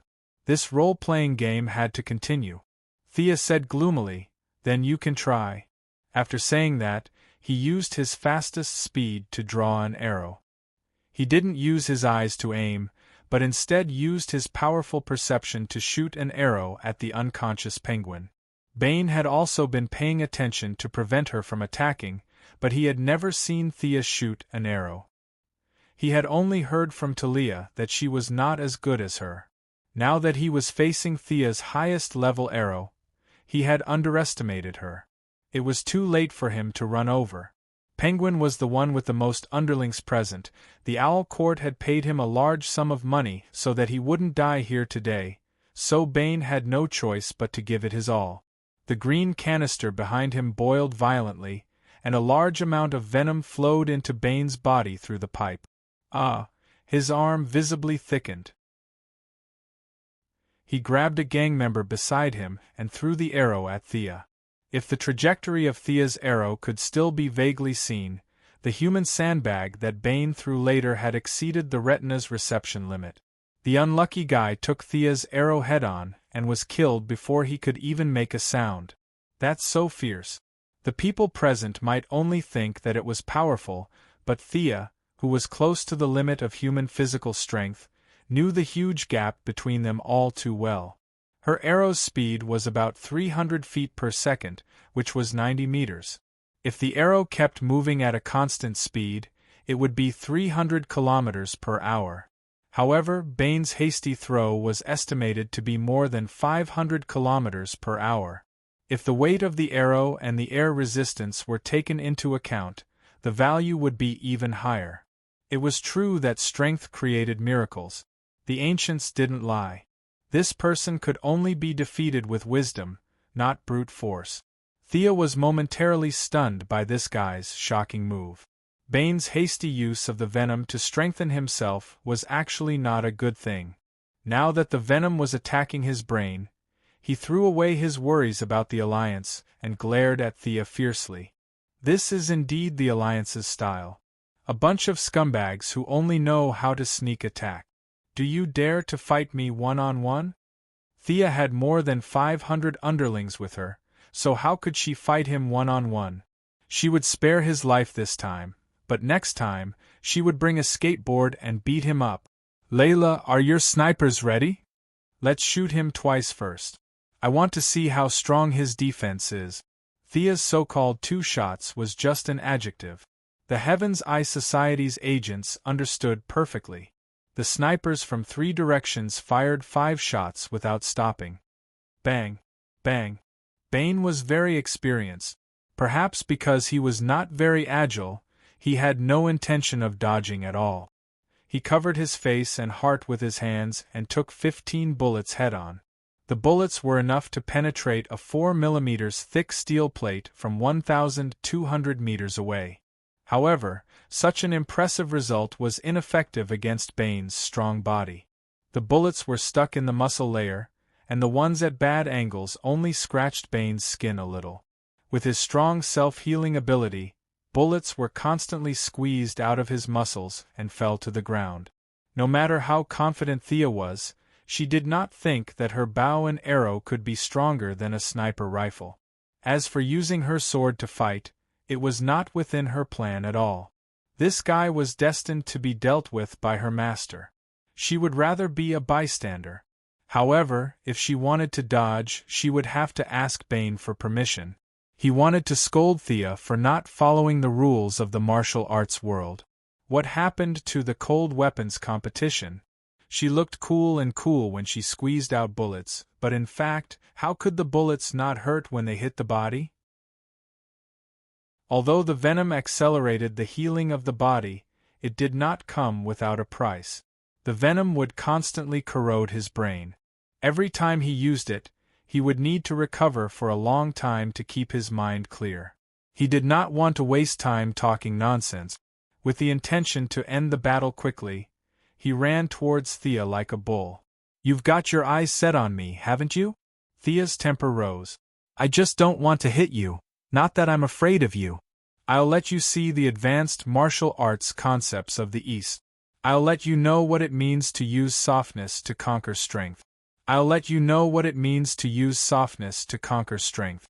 With a whoosh, the 2 arrows flew out and hit the ground 1 step in front of Bane's feet. A white substance called spider silk, which was actually a chemical product, instantly filled Bane's vision. What the hell is this? He subconsciously wanted to push the thing in front of him away, but when his hand touched the spider silk, he found that it was stuck. 2 tons of strength erupted in an instant, wanting to tear the thing apart. But his move was already predicted by Thea. Because of his strong pull, the remaining spider silk was pulled away by him and stuck to his head and face. As he continued to struggle, his skin became more and more glued. One must know that he jumped out bare-chested. In less than 10 seconds, his original appearance could not be seen. From afar, he looked like a big white cocoon. "Don't be in a daze, quickly organize the attack."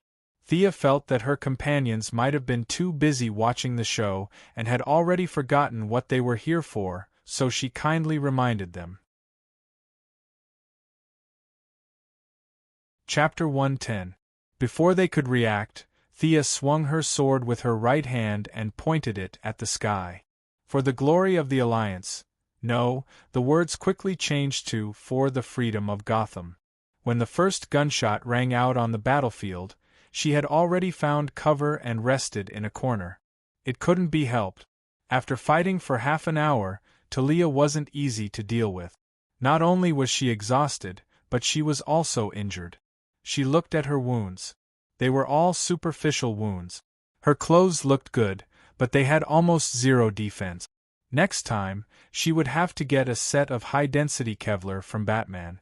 She ignored the battle in front of her, jumped over the crowd, and went to the back to rehydrate and bandage her wounds. What? Sisters fighting over a husband? She had just taken 2 sips of water when she was shocked by the news that Felicity whispered to her. What kind of logic was this? What happened to not spreading rumors? There were more than 500 people here, and that was enough to sentence her. When she found out that the final version of the story had been spread among the people on the battlefield, she did not know what expression to make. You Gotham people have too much time on your hands. That's why your imagination is so wild. She squinted her eyes and looked at the battlefield. Her first thought was to silence them. Did she have any weapons that could kill all of them? That would be difficult. Half of her pride from trapping Bane disappeared. She had taken the bullet and taken the blame at the same time. Batman, Catwoman, why don't you guys explain yourselves? She was depressed and could not be bothered to fight. From afar, she watched Catwoman take on the pig-faced man, and Barbara and Robin take on the 2 Talons with their swords. Catwoman was not sure if she was depressed or relaxed. She was supposed to be the female lead, but now she had no scenes left. She was depressed. Her stick was aimed at the pig-faced man's head. The enemy's head was already larger than a normal person's, but now it looked even bigger.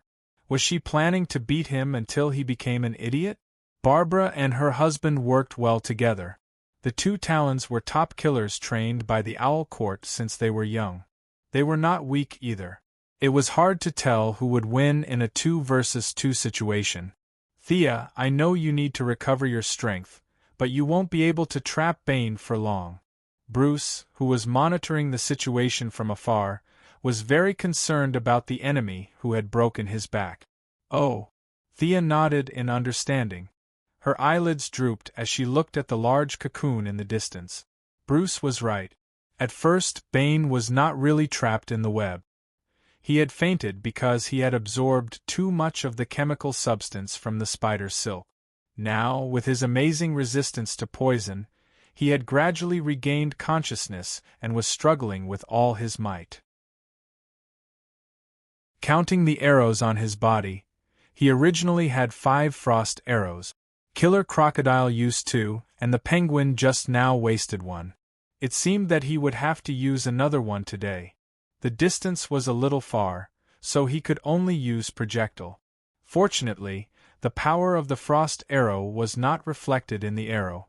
It did not matter if it hit the target or not, as long as it was within range. He pointed his bow at the sky and shot another frost arrow in Bane's direction. This time, there was no big head and thick neck to disturb the situation. The effect of the frost arrow was good. In just 10 seconds, Bane, who was about to break free, was frozen solid again. You have the ability to freeze too? Miss Firefly, who also did not fight in the front, looked at Thea with a strange tone. What's the meaning of your eagerness to try? You have such a big opinion of the Frost team. If you see the Frost team in the future, what kind of expression will you make? Of course, Thea could not say that Miss Firefly's condition was too serious. Medicine could not suppress it, so she had to prepare for physical therapy next time. She said embarrassedly, "It's not my ability, it's the power of the arrowhead. And there's only 1 arrowhead left." That's a good move. Is it liquid nitrogen or liquid ammonia? In the distance, Batman saw her arrowhead for the first time. The cobweb arrow just now was already very impressive, but now the effect was even better. Knowing that she could not hide it, Thea and Bruce chatted for a while. The 2 did not talk about the core technology and only discussed the theory. I say, stop chatting. Help us out first. Barbara Robin was a little tired facing 2 well-trained claws. Listening to them talk about all kinds of messy elements, she was getting more and more annoyed. Okay, I'm coming. Thea was not so easy to talk to because she wanted to flatter Barbara.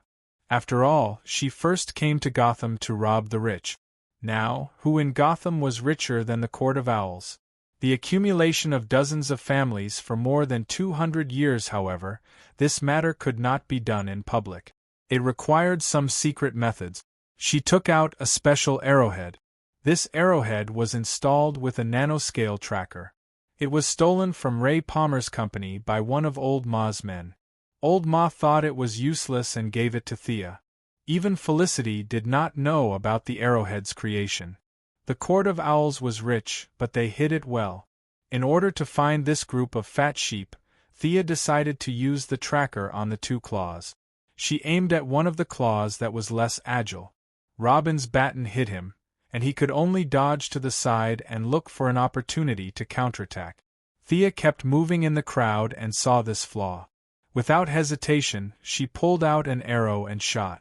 Her archery skills were not as good against Bane and Talia, because one of them was strong and the other was agile.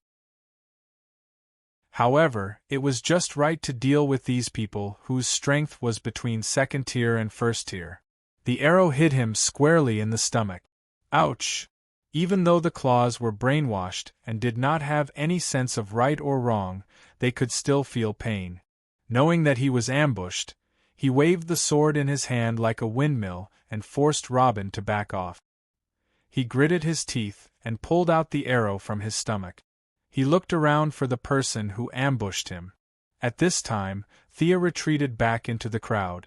She turned on the switch on her glasses and confirmed that the nanoscale tracker had entered his body and attached to his organs. She nodded with satisfaction and turned off the tracker. Now was not the time. Sia, our spies have reported that the major crime families in the city are gathering their forces and rushing towards us. Lara, who had always been quiet, reported the bad news at this time. How far are we? Less than 2 blocks. Was this premeditated, or did the Court of Owls do this on the spur of the moment? Thea felt that it was the latter. Talia's departure had dealt a heavy blow to the balance of power between the two sides. This was probably something they did not expect. If they were attacked from the front and the back, they would definitely lose. Thea observed the strength of the people in the battlefield. Selina, come back quickly. Catwoman heard the order and quickly sent the pig-faced man away. What's the matter? Thea handed her an arrow. You've seen it before. It's my magnetic arrow. I need you to insert it behind the enemy. It's best if you can cover the enemy within a range of 50 meters. Chapter 111. Sir, order your men to wait for the signal. Once the enemy is out of weapons, we will charge in and take them out. The field was too big for Thea to shoot that far, so she could only ask the parkour expert Catwoman to do the job. Thea, the thermal imaging shows that the enhanced man is coming out. Felicity, who had been staring at the monitor, also brought bad news. Robin, go prepare the wavelength transmitter. Thea fired a barrage of arrows to force Talon back. She then covered Barbara and herself as they retreated back to the main force. Regardless of whether they retreated or counterattacked, it was always a good idea to regroup. Catwoman, who was as agile as a human could be, ran from high to low. She weaved through the crowd and buildings.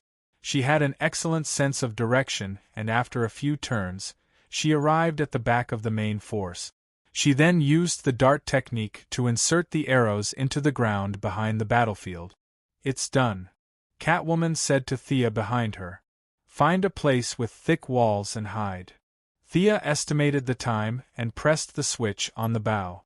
Just like yesterday, a low humming sound was heard. Whoosh, whoosh, whoosh.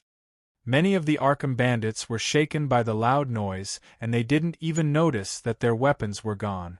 Attack! Director Gordon couldn't wait to blow the bugle and raise the star-spangled banner high.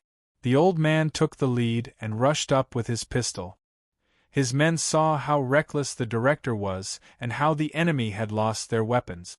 What was there to be afraid of? They charged forward like they were on steroids. The ratio of casualties on the battlefield instantly increased. The unarmed bandits faced the armed police. It was like the Native Americans facing the colonists. Even though their hearts were filled with hatred, they still fell to the ground unwillingly. Although Chief Gordon couldn't bear it, he knew that the enemy's reinforcements were coming. Having been on the battlefield, he knew his priorities and didn't mention anything about the Miranda Clause at all. His subordinates were also in a killing frenzy and had long forgotten that they were police officers and not soldiers. In later history, this day would be known as the Gotham Massacre. Countless humanitarian defenders sat in air-conditioned rooms and expressed their dissatisfaction with the massacre caused by the Gotham Police Department. Of course, this was a story for later. At this moment, not knowing that they were in the middle of a historical event, the police officers were rather restrained, but the hot-blooded citizens and veterans were overjoyed. They could no longer control the violence in their hearts, and they held their submachine guns and fired at the empty-handed criminals. In less than a minute, the dark ground of Arkham Square was dyed red by the blood of sin. Both the elite scarecrows and the loyal penguins fell to the ground in droves. To be honest, Batman didn't feel good when he saw this scene, but he also knew that he couldn't stop it. This was war. Either the good guys would be sacrificed or the bad guys would be wiped out. It was impossible to knock everyone out and take them away. Thea and Gordon's decision wasn't wrong. Thea, on the other hand, didn't feel guilty. These were all bad guys, so if you locked them up, they wouldn't do anything bad? She noticed that some of the veterans were losing control, so she walked over to Lara and whispered, "The enhancers are about to attack from the west. You should lead them there and hold off the first wave of attack." Both of them knew who she was referring to. The mastermind behind the scenes started to panic. Seeing that his men were being slaughtered like never before, the enhancers that he controlled did not leave through the door.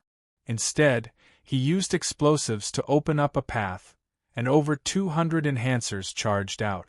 The ones facing the strong enemy were the veterans. They were purposely led to the side by Lara's agents in disguise, and they were just in time to face the strongest wave of attack since the beginning of the war. Thea didn't immediately order for the sonic weapons to be used. Instead, she watched coldly.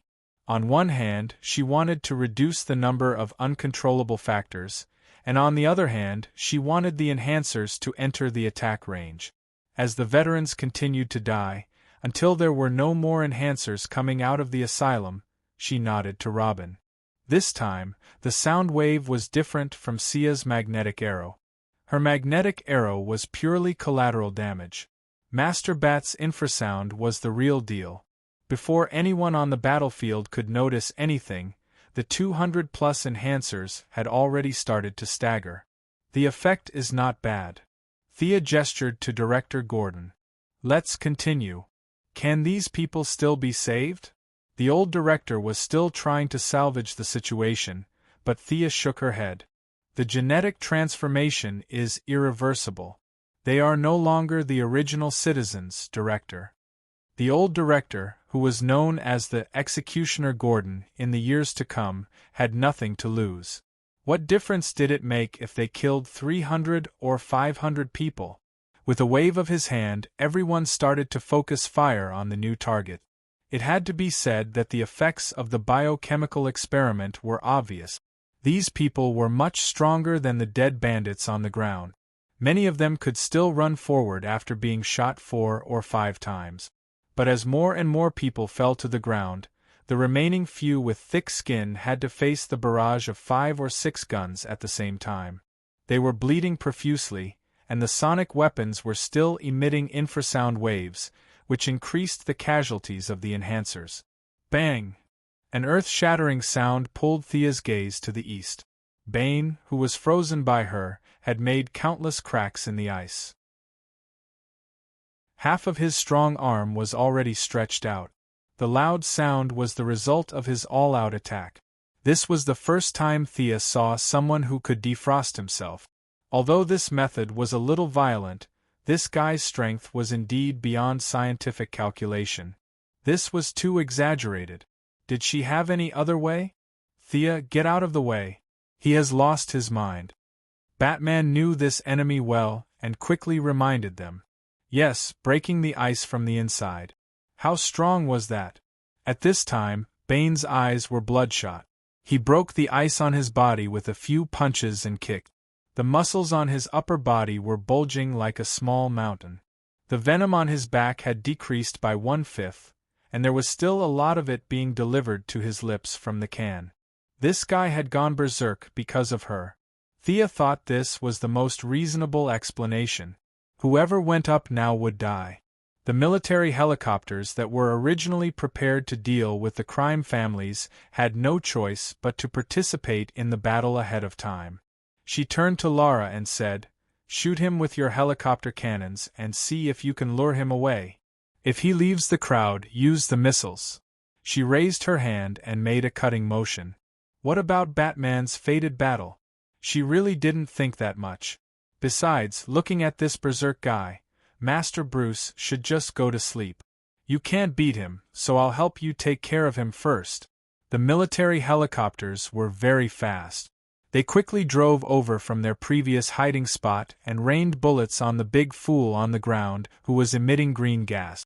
At this time, Bane could be considered as Super Bane. After the brain was stimulated by the venom, his body's potential was fully activated. He was immune to the bullets to a certain extent.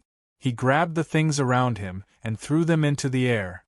When the military helicopters saw that they had successfully lured Bane, they began to shoot a few times and flew a distance away, trying to lure Bane away. Chapter 112. Actually, it would be best to drag Bane along with the criminal families and let them fight each other. However, no one was stupid. These families with deep roots had ground-to-air missiles, and the pilots did not dare to get close. The American military was too lazy due to the liberal democratic ideology preached by their politicians. It was very ironic. They were willing to fight battles that were favorable to them. As long as there was a little danger, they would immediately revolt. It was not uncommon for soldiers to fight against generals. Thea could not guarantee that her orders across the 8 Paths Bay would be carried out without any reservations. Just as she was about to retreat, Barbara ran over with a red face. "Why are we retreating?" Yes, it was hard to say how many people they had today. A conservative estimate was that they had killed at least 1/3 of Gotham's criminals, and it was a permanent elimination. With so many people, it would take at least 2 years to capture them according to Batman's habit. At this time, Barbara was holding a person in her hand. "Look who I caught. Scarecrow. Haha." At this time, the former Gotham professor had already fainted. There was a bloody hole in his left shoulder that was bleeding. Seeing that he was not missing an arm or a leg, Thea was a little disappointed. It was not appropriate to kill him after catching him. As for Barbara's question, seeing how happy she was, Thea did not want to dampen her enthusiasm. She could only say softly, "We don't have much ammo left." Barbara's face instantly turned pale. Without ammo, wouldn't they be the same as those people who were slaughtered just now? She turned to look at her father. After receiving confirmation, she quickly asked Thea, who had leveled up into a resourceful star. "What should we do? Don't worry, this place is so big. I've already asked Catwoman to scout ahead. She knows the place well. We'll be back after taking a big detour." Thea knew that the attack on Arkham under her command had come to an end. The next time they came, it would be Batman leading the team. She could not help but sigh. Looking at the Scarecrow being carried away, she asked them about the results of the battle. She found out that the Talon duo had already escaped, the Penguin Man was missing, and the pig-faced man was killed on the spot because he was too big. Talon's escape was good news for him. Even if Penguin Man was still alive, Talia would come after him. Although he didn't manage to destroy Arkham in the end, the enemy's strength was basically wiped out. At least his efforts were not in vain. He ordered the troops to follow the Catwoman, who had returned from exploring, and went around 7th Avenue and Poplar Street to return to the camp. Before she left, Thea ordered Miss Firefly, who had maxed out her fire talent, to set up a fire. On one hand, she wanted to stop the enemy from chasing after her, and on the other hand, she wanted to burn down this evil asylum. The retreat was quite successful. The major crime families were only motivated by the interests of the Owl Court and didn't want to fight them head-on. Both sides tacitly returned to their homes. Once they returned to the camp, everything was fine. At least Thea had nothing to do. She was not in a hurry to activate the tracking device. The Court of Owls was not at the end of their rope yet. She needed to wait a little longer. During dinner, the few of them gathered together to discuss the next step of the plan. This time, Thea had gradually reduced her speech and left all the work to Batman. The two of them were well aware of this exchange of roles. At this time, a police officer walked up to Gordon and whispered a few words in his ear. "I'll take care of it. I'll be back in a bit." The old director walked out after hearing the words. But before he could walk out the door, a sharp voice shouted from outside the door, "Jim, old friend, you must help me. Arrest me. Hurry up and arrest me." The person seemed to be held back by a few people, but he was still shouting at the top of his lungs. Was he in a hurry to surrender? This was a rare occurrence, but it was obvious that the only person who could be considered an old friend of Gordon's was the unlucky Penguin Man. He didn't expect this guy to be so tenacious and strong-willed. After all, even a strong man like Bane, who was almost driven crazy by Thea's frost arrow, this guy was still alive and kicking as he chased after them. It was amazing. "Take him to the surveillance room for questioning." Bruce, who had already taken over as the leader, said to the old director. He couldn't let him barge in. The few people in the room weren't wearing their masks. Robin and the others weren't important, but Thea and Bruce were famous people. Their identities couldn't be leaked out. The few of them lost their appetite for dinner and went to see the former underground emperor of Gotham. The Penguin Man in the surveillance room could only be described as miserable. His hair was disheveled and he looked like a ghost. His originally lame leg was now completely necrotic.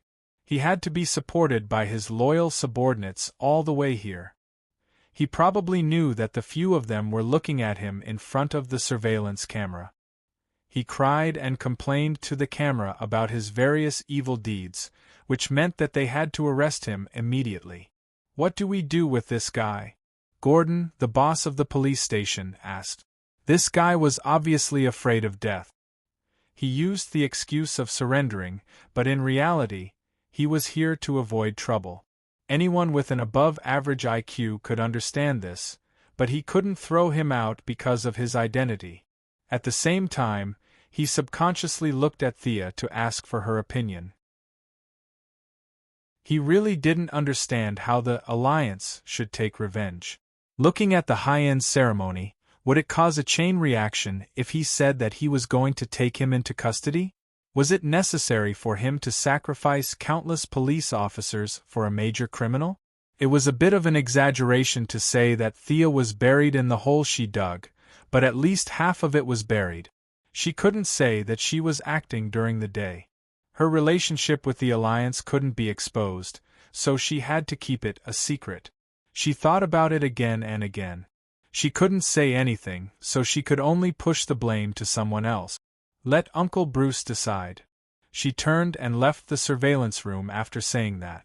At this time, Uncle Bat was in a dilemma. With his IQ, he could see that Thea didn't care. Only Talia could scare Penguin like this. But this was the contradiction.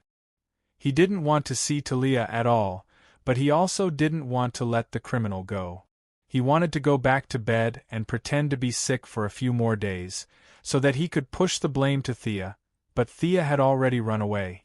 After weighing the pros and cons, he finally won out. Lock him up. Humph.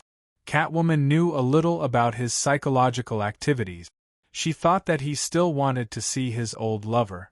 She was jealous, slammed the door, and walked out. Batman felt that he wasn't understood, so he went outside to get some fresh air. Unexpectedly, he saw Thea, who he suspected to be his sister-in-law, sitting on a tree and looking into the distance. It was a rare opportunity, and he also wanted to talk to this smart and witty girl to confirm her true thoughts. But he couldn't climb trees now. His waist hadn't fully recovered.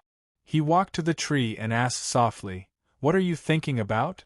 Thea jumped down the tree. "I'm thinking about my father and brother." She wasn't lying. She didn't know if she had ruined Oliver's opportunity, but she really didn't care. She just wanted to take him back to Star City and reunite with her family. As for Green Arrow and Talia, they could go to hell. Chapter 113. Batman, who was well versed in psychology and had done a lot of research on micro-expressions, immediately knew that she was telling the truth. He felt a little sad as they were in the same boat. His parents had both died, and she had lost her father and brother. Their fates were really similar. But he still wanted to ask himself a question. So many people died during the day, do you feel guilty? They were all bad guys, and they were killed by the police. We are a country with a legal system, and these people deserved to die for resisting. Thea sometimes could not understand the logic of these heroes, but she could not refute them. She changed her perspective and pushed all the blame to the police. "Anyway, I didn't do it, I'm very calm." Batman was also stunned by her sophistry. What she said was completely correct, and no one could find fault with it. But he still did not want to give up. "But we just killed all the criminals, isn't that inappropriate?" Thea knew that he would not give up until he got an answer. She could only use the enthusiasm she had when she debated with Old Ma last year and come up with another theory. "You are enforcing the law by arresting the criminals and sending them to the police station, and they are also enforcing the law by resisting until they are killed. This is not contradictory. Today's action is not a small-scale arrest, we are fighting a war between good and evil. There can only be one winner, and this war is not over yet. There are still thousands of citizens waiting to be rescued." Thea did not give him a chance to reply. She continued, "I admire your actions, but from what I have seen in Gotham recently, Gotham not only lacks a Batman, it also lacks a Bruce." "What do you mean?" Batman was confused by her words. "It means what it means. You are Batman at night and a playboy during the day. I think it is a bit of a waste of Bruce's illustrious identity. You should know that Chief Gordon is about to retire, so who will be in charge of Gotham during the day? Have you thought about it?" "You mean?" Bruce's IQ was off the charts. He instantly understood what she meant, but he was still not sure. "Strive to take over the position of police chief after Chief Gordon retires. With your connections and wealth, you can do better than the old chief." Thea didn't have a deep relationship with him. She was just trying to divert his attention to the politicians and financial group. It would be much easier for her to deal with the Owl Court. But Batman really listened to her nonsense, and he even carefully considered the deeper meaning of her words. Gordon had been a police officer when he was young, and the two had worked together for many years. Today, Thea's words made him realize that his old buddy was really old. "It's not wrong to say that it's dark under the light. I really haven't thought about the future of the police station. The old chief should really take a break. After so many years of life and death, he was kidnapped by bad people countless times. If it were me, there wouldn't be such a problem. Would I be afraid of being kidnapped?" He nodded at Thea, indicating that he would think about it, and left with a lot on his mind. After he left, Thea found a clean patch of grass and sat down. She said softly as if to herself, "He's gone far. Big sister, come out." Talia's figure appeared from behind a tree trunk not far away. She didn't have a bow, only a long sword at her waist. "You're not my sister. Wasn't that obvious?" Thea wasn't wearing a hood or glasses. Anyone could see that she wasn't related to Talia by blood. "It's obvious." Thea picked up a pebble on the ground and threw it into the distance. Talia didn't have the intention to fight. She found an empty spot and sat down. The two were about 3 meters apart. She looked at her with bright eyes. "Where did you learn your martial arts?" Thea smiled but didn't say anything. How could she expose herself so easily? Are you trying to bully me because I'm young? Talia was mentally prepared for her silence. She started to analyze. You're definitely not trained in Nanderbart. You're the descendant of a certain adjutant, right? It couldn't be helped. The ninja master had lived for too long. There were more than 100 adjutants who worked with him. Although most of them died in Nanderbart, there were always a few exceptions. Talia couldn't be sure if these people's descendants passed it down. You don't want to attract the ninja master's attention to Gotham, right? Since they couldn't see the light of day, things were easier. Yes. The two of them could reach a consensus on this point. Sia nodded. According to the rules of the Alliance, I'll leave and not participate in the matters here. Since you're not too bad, I'll remind you that the Owl Court has found a secret weapon and is currently activating it. This news surprised Thea. The court had a lot of cards up their sleeves. How could they have a secret weapon to turn the tables at this point? What is it? She asked anxiously. Talia smiled proudly. I don't know. I only heard that they stopped the experiment of strengthening humans. That Professor Hugo is trying his best to solve it. Seeing that Thea was deep in thought, she threw a metal plate to her. I owe you a favor this time. If you need anything, you can find me in Russia. After that, she walked quickly into the forest and disappeared in a few sprints. Sia was dismayed by this half-spoken approach. It was too difficult to build trust between people. What kind of weapon was this? She racked her brains but could not think of any other weapon that Gu Tan could have up his sleeves. She could only shout to her right. Did you hear what she said? What weapon do you think it is? I'm dumbfounded. How would I know? Catwoman walked to Thea's side and lay on the ground. She was still chewing on a piece of grass as she stared blankly at the fading sunset. Your family of 3 only wanted me, an outsider, to be your counselor, right? Come on, let's continue chatting. She's gone anyway. Isn't that good? You can have some alone time with Bruce again. Don't go to Star City for this date. Go to the metropolis. Thea remembered their unique way of traveling clearly. No, I don't have money. Speaking of this topic, the feline girl felt depressed, and even Sia, who was half a teacher to Lady Shiva, felt awkward. Big Sister was too ruthless. Just look at how she forced the feline girl into such a state just so that her daughter could live a carefree life. Seeing that she still wanted to say something, Catwoman interrupted her and took out a scroll from her bag. This is a painting I got from Killer Moth. Take a look and I'll sell it to you. Painting? Thea felt that her ancestors didn't have any artistic cells. It was better to talk about explosives and swords with her. Why talk about painting? Besides, she was poor. If you didn't talk about money, they could still be friends.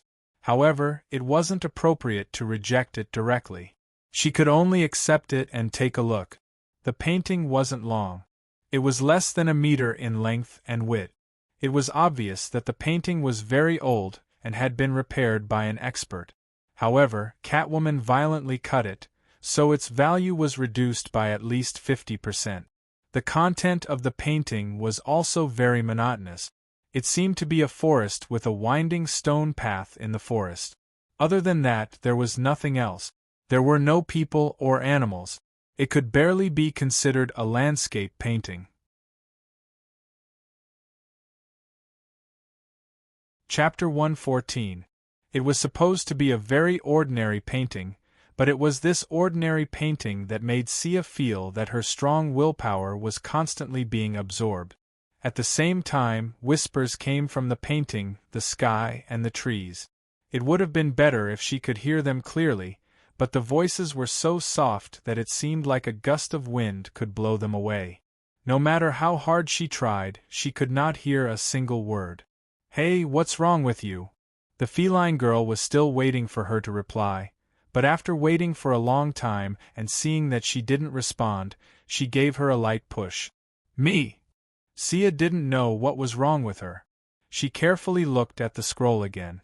The great suction force had disappeared, but she could still hear the whispers in the air.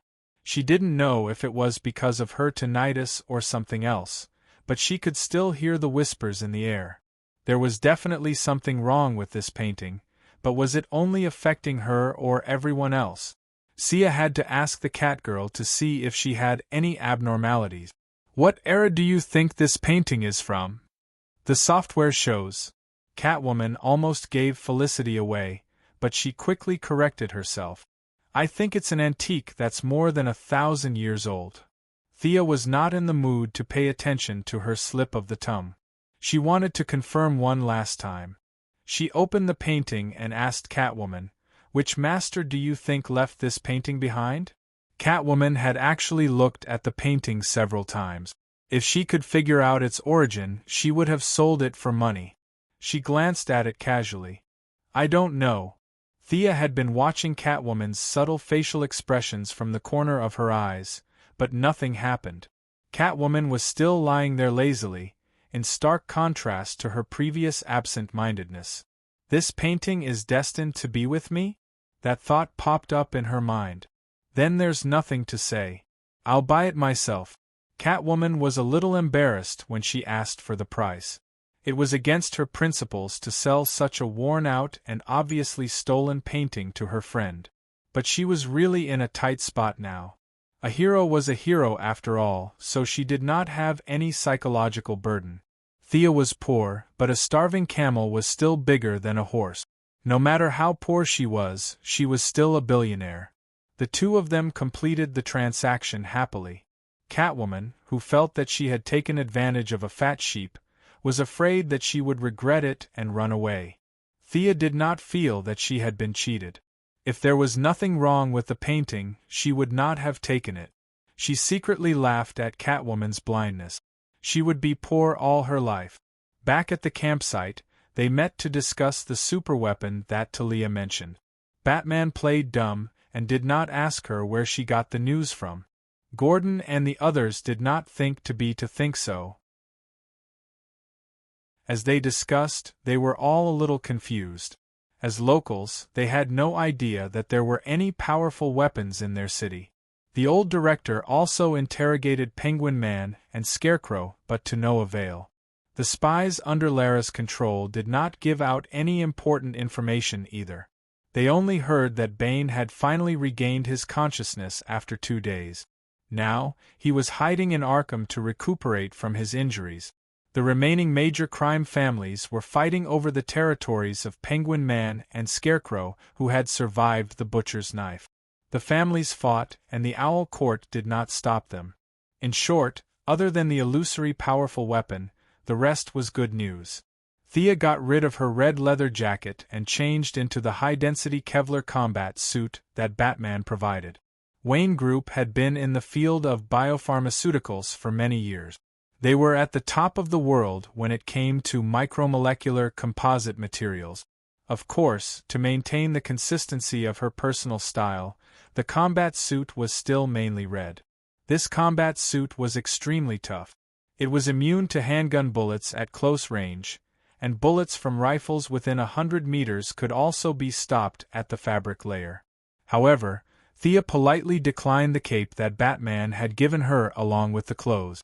What was the use of the cape other than looking good?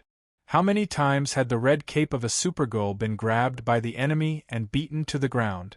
Why didn't they learn from such a painful lesson? However, seeing that the material of the cape was very particular, Thea did not refuse. Under Batman's regretful gaze, she handed it to Felicity as a souvenir. Her trip to Gotham was not in vain. Batman had been adjusting his body's condition for the past few days. His recovery ability was really strong. Injuries that took at least 100 days for an ordinary person were healed in less than a month for him. As the strongest fighter in the camp, Sia had to take some time to do some physical recovery training with him, even though she had taken someone else's battlesuit. Batman had not recovered to his peak, but he was able to fight Thea to a standstill. One of their punches was heavy and the other was light. They were evenly matched. Right now, Sia's fighting ability was approaching perfection as the number of battles increased. She was about to form her own style, and it was only a matter of time before she would appear on Prometheus's list of 30 pugilists. When Barbara asked about Wing Chun, both of them said that they knew how to do it. It wasn't some secret that couldn't be passed on. However, Batman looked weird when he practiced, so Thea could only act as a temporary teacher. Speaking of which, it was strange. Ever since Sia was no longer the commander, Barbara, who had always been critical of her, actually took the initiative to ask her out for a walk twice. The relationship between the two was no longer as stiff as before. For the rest of the time, Sia had been making all kinds of arrowheads. It would be a waste if she did not use all the raw materials, as Wayne Group would pay for all of them. She plundered hard and added 10 sets of all kinds of high-tech arrowhead. She also got a lot of Miss Firefly's kerosene with the help of Catgirl and made 10 flame arrows. Because Bane was recovering from his injuries, a few city officials were rescued by Gordon. They were all chubby and did not look like they had been abused. The mayor, who was the leader, was frightened by Gordon's military power. Fortunately, there were no rumors of Chen Qiao's mutiny in foreign countries. Otherwise, he would have thought that the old director was up to something. He gave the authority of the city to the old director and hid in his house with the excuse that he was too injured. Thea was busy during the day and studied the painting at night when no one was around. She had used various instruments to measure it. The painting was indeed thousands of years old, but there was no pattern that matched the painting. That night, she thought about it for half the night. She was so restless that she could not fall asleep. The faint whisper floated in her ears again. However, no matter how hard she tried, she could not make out what it was saying. Just as she thought, did I get Gotham's disease and become schizophrenic? The characters with dual personalities in the anime are all amazing, but I really don't want to become like that. Come to me. I can help you. I'm not a bad person. The voice this time was different from the one she heard before. It was a little muffled, as if it came from underground. Let's go and see. She immediately made up her mind. Of course, it was not because the other party said that he was not a bad person. In this day and age, no bad person would say that they were bad. Every villain who was defeated had lofty ideals. Therefore, she did not take the word seriously. She would analyze the problem in detail when they met. Chapter 115. Ever since she changed into the Kevlar combat suit provided by Batman, the original antiviral suit had been eliminated. The new suit was able to withstand pressure, bulletproof, and sharp objects. It also had good breathability and moisturizing properties. Although it was not as fast as Superman or Supergirl, who could tear off her shirt and fly out, it was much more efficient than before. After changing, Thea did not inform anyone. She slung her weapon over her shoulder, jumped on the skateboard, and flew towards the direction of the sound. Although she was no longer in command, she did not stop paying attention to Gotham's weather. Every now and then, she would instruct the old director to shoot up into the sky. Out of respect for her, the higher-ups followed her orders without hesitation. That little bit of money was just fuel for Batman. Of course, this was referring to the fuel for the Batfighter. The speed at which the cumulus clouds accumulated could not withstand her daily destruction. She could now see the bright moonlight at night. She did not know how much crime had decreased, but at least it was much more pleasing to the eye. Using the bright moonlight, she identified the direction. The voice was still occasionally heard. Come to me. I can help you. It seemed to be coming from the south. Gotham was a large port city. The east was connected to the sea, the north and west were inland. As for the south, Thea only remembered that there was no one there. It was a muddy swamp. Although she had many doubts in her mind, she still entered a state of concentration. She did not fly at the highest speed. She constantly observed her surroundings and carefully flew towards the direction of the sound. As the surroundings became more and more desolate, her perceptive sense did not send out any warning signals. Her infrared scan did not show any signs of heat from large animals. "I'm here, young one." A low voice sounded from below. Thea took out a frost arrow and nocked it on her bow. She gradually lowered her altitude and carefully prepared for any attacks that might follow.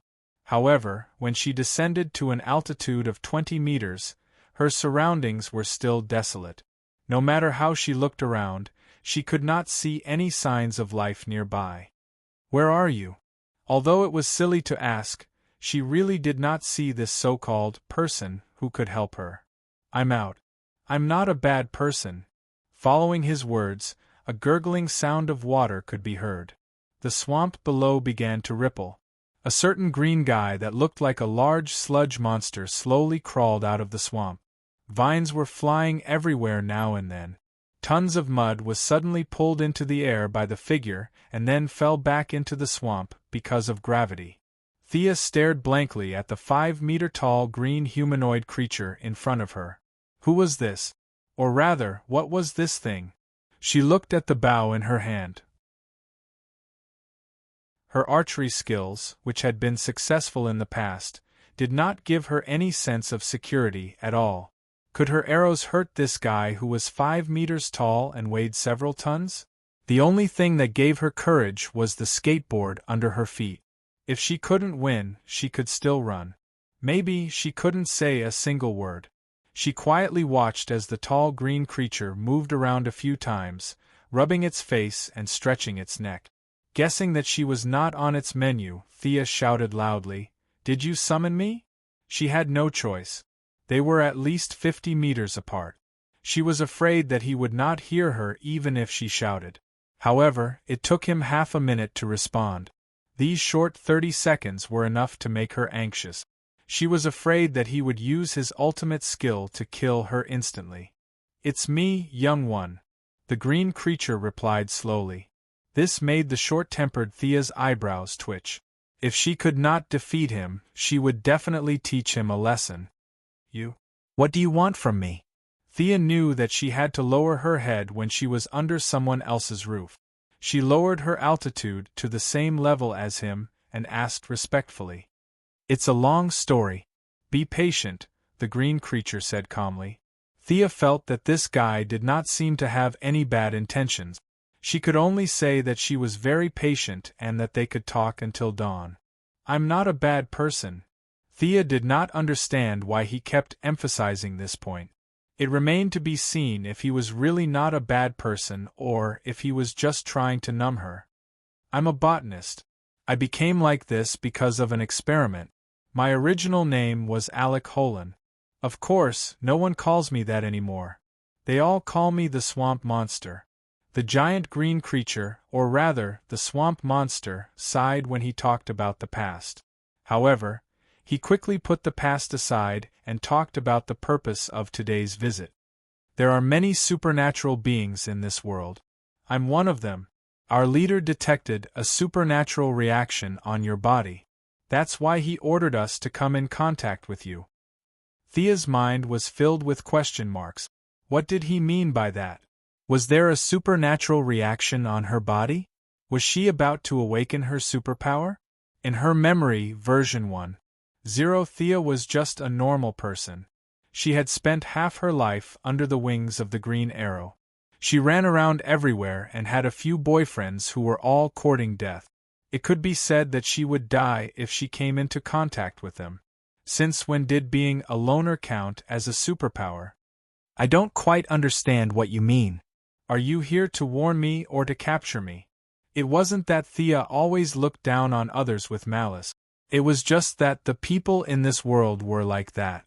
They would burn and slice people up for no reason. The swamp monster shook his head. "I'm here to help you. I've said that before." Very good and very powerful. Every villain said that they wanted to help others at the beginning. Their methods of help were usually daggers, explosives, brainwashing, and the like. Thea didn't say anything. She waited for him to continue. "You should have obtained some kind of sacred relic. This relic awakened your bloodline. You're not a normal person. You have the legacy of the ancient sages." Relic? This wasn't hard to guess. The painting that Catwoman stole from the killer moth was the beginning of everything. Because she didn't know whether this was a blessing or a curse, she brought that strange painting with her when she went out. As for the bloodline, it was a little confusing.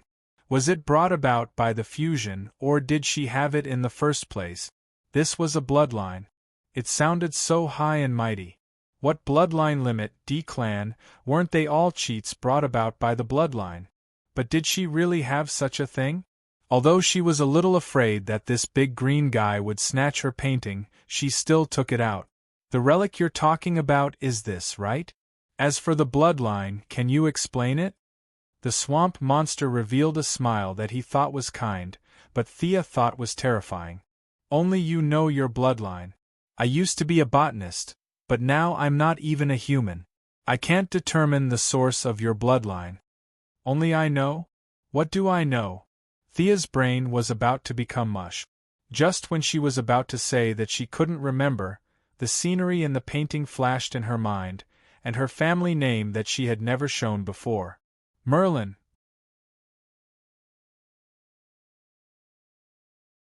Chapter 116. The great wizard Merlin was a legendary figure that everyone in Europe and the United States knew about. The meeting between the great wizard and King Arthur, and the legend of the 12 Knights, had reached the point where almost everyone knew about it. But was this Merlin, who was so famous, the same person as Malcolm Merlin? She had been painstakingly searching for 8 generations of the Quinn family's ancestors. It turned out that the truth was so close to her.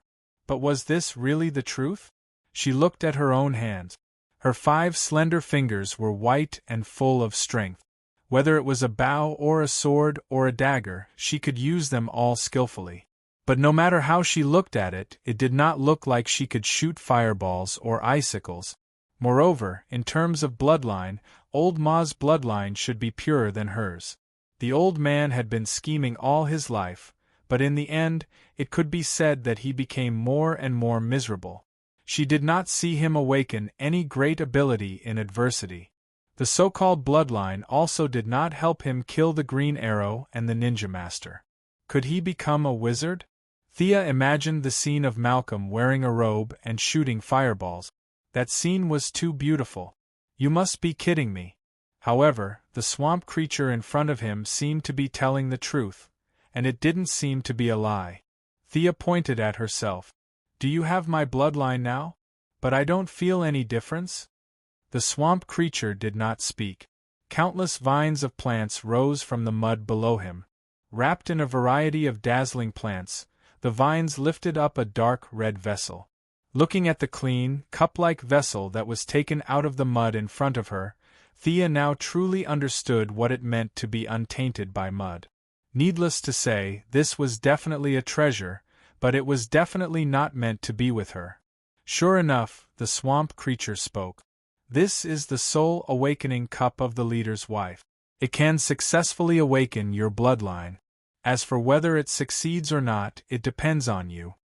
Although Thea had never heard of this so-called wife, she knew that she was a big boss in a certain industry. At this point, there was nothing to worry about. How do I use it? Drip your blood into the cup. It will search for the holy relic on your body and successfully open the land of heritage. The swamp creature probably knew that he looked a little scary, and he didn't know how brave Thea was. Using his past experience as a human, he only felt that if he was a little girl, he would have fainted for 10 minutes. He controlled the vines to put the cup on the ground and slowly took 2 steps back. Thea descends from the air to the ground. She doesn't dare to leave the skateboard. She walks around the inconspicuous cup twice. She doesn't see anything wrong with it. Thea rolled up her sleeves and made a cut on her arm. Fresh blood quickly covered the bottom of the cup. Just as Thea was wondering how much blood was needed to activate this thing, she felt a hook hooked onto her belly button and pulled upward. She wanted to shout, but the rapid wind had already made her unable to speak. She only felt that she had been stuffed into a narrow tunnel. Her entire body was enveloped by a huge wave of air, and she was flying at high speed in this extremely long tunnel. After an unknown amount of time, when she regained consciousness, there was only one thought in her mind. This user experience sucks. He patted his butt and wanted to stand up. Only then did he realize that the combat uniform he was wearing was gone. Instead, he was wearing a beggar's outfit. Alright, calling it a beggar's outfit was a bit of an exaggeration. However, this coarse cloth jacket didn't look gorgeous at all. It's just that this jacket looks thick, but in reality, it feels very bad to the touch. What's going on? Where's my underwear? Thea realized that she only has one piece of clothing. It's very empty and uncomfortable. She can't help but feel a little annoyed at the guy who designed this part of the process. But fortunately, she's a woman of the underworld and doesn't care about trifles. She didn't bring her Kevlar, bow, dagger and so on with her. Only the sword of Azrael that she previously seized is lying quietly on the ground. Thea jumped twice on the spot. Fortunately, her thing isn't too big. Even if she doesn't have any clothes, it won't be too much of a burden.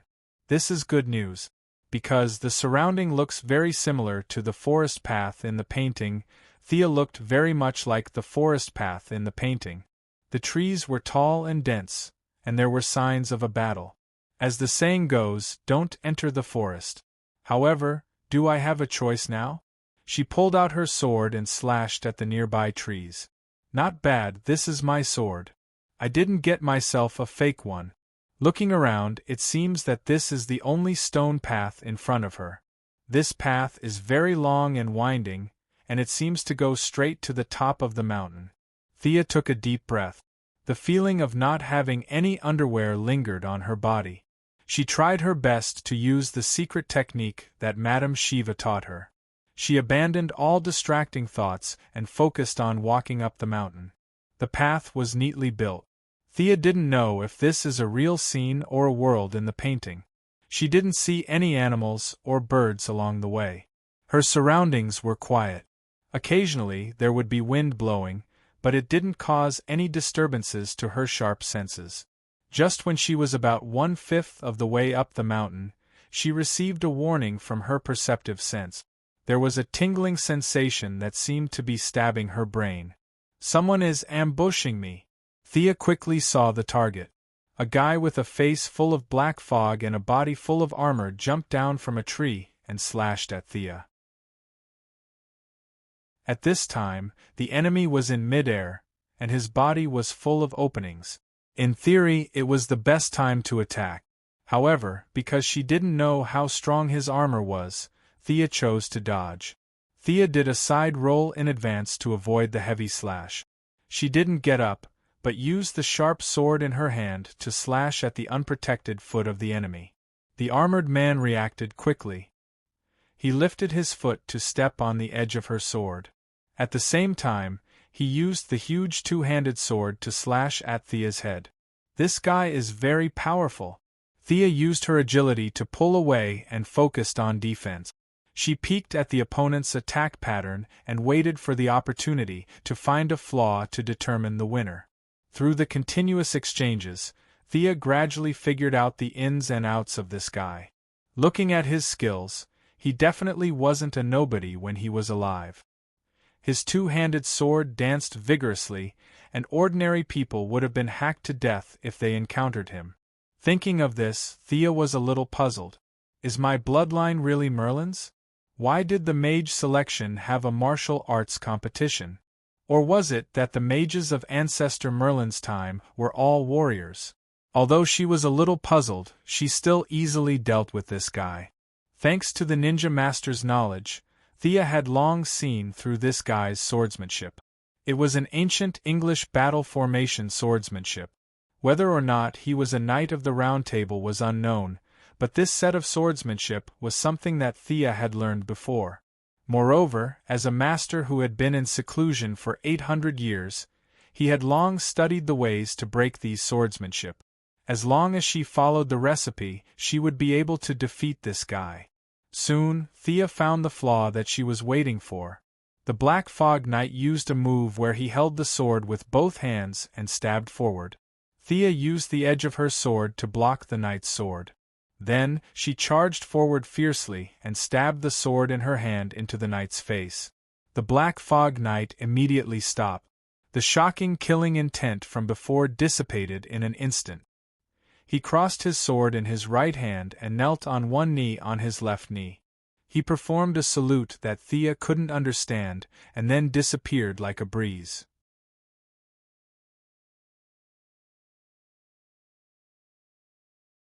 Chapter 117. After killing the Black Mist Knight, Thea did not let down her guard. She carefully made her way to the top of the mountain. The second half of the journey could be described as uneventful. In fact, by the time she was halfway up the mountain, she had a rough idea of what was going on. The original purpose of this checkpoint was probably not to let the apprentice sorcerers slay the knights blocking the way.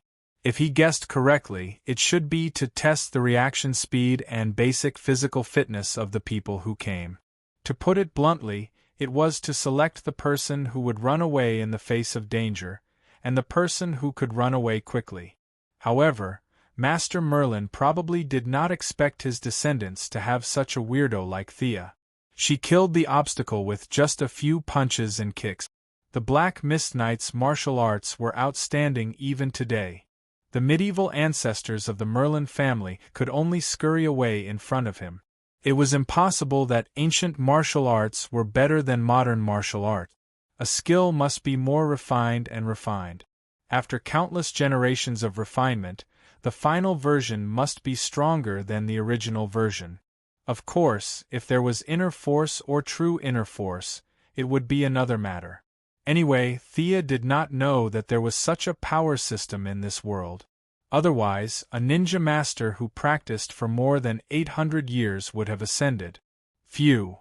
Thea climbed to the top of the mountain. The mountain was really high. She took a deep breath and stabbed her sword into the ground. Although she did not meet any enemies along the way, she did not feel relaxed. She wondered how her ancestors who were chased all the way to the top of the mountain were feeling. They must be so tired that their tongues were hanging out. She hoped that the second level would not be too difficult. The ground in front of her was not so much the top of the mountain. It was more like a square. The entire top of the mountain was flattened. In the depths of her sight was a large British-style palace. The palace door was at least 10 meters high. There were several tall but damaged knight statues around it.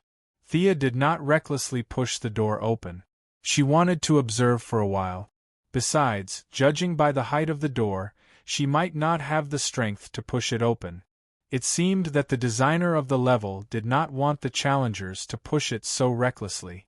The two thick and wide doors slowly opened. Thump, thump. Heavy footsteps kept beating on Thea's heart. Under her shocked gaze, a huge figure slowly walked out from behind the door. It had 2 horns on its head, crimson-yellow eyes, 4 feet and 2 wings. Its body was covered in lava-like scales, and it had a tail as long as its body. Red dragon? Fire dragon? Thea didn't know what the scientific name of this thing was, but she knew that she was no match for it. Not to mention her, even Bane couldn't defeat this thing even if he used up all the venom in the jar. Uncle Merlin really wants to select a mage? His previous thoughts must have been wrong. How could those medieval village women and local nobles who had never left their homes be able to defeat this thing? He must have been scared shitless. Or could it be that the way he completed the first stage was too unusual, and the result of taking an unusual path was to increase the difficulty for himself? Thea looked down at the sword in her hand. No matter how she looked at it, it didn't look like it could slay a dragon. Could it be that he still had to test his agility by running in while the red dragon was attacking? Thea shook her head. The dragon came out and squatted at the gate. It had no intention of getting up. In an instant, she thought of 7 or 8 possibilities. There were game guides from her previous life and various fairy tales here, but she found that none of them corresponded to her current situation. Her current situation was described with a big headache. Just as she was thinking hard about the purpose of the stage design, The red dragon in the distance seemed to be very dissatisfied with her motionless. It didn't do anything and spat out a fireball. Thea cursed. Did the prerequisite of a mage apprentice have to be a dragon slayer? Or was it that the ordinary people in Merlin's time were so fierce that killing a dragon was like killing a chicken? In the face of a fireball the size of a washbasin, any skills were useless. Looking at the color of the flames, she knew that the temperature was definitely not low.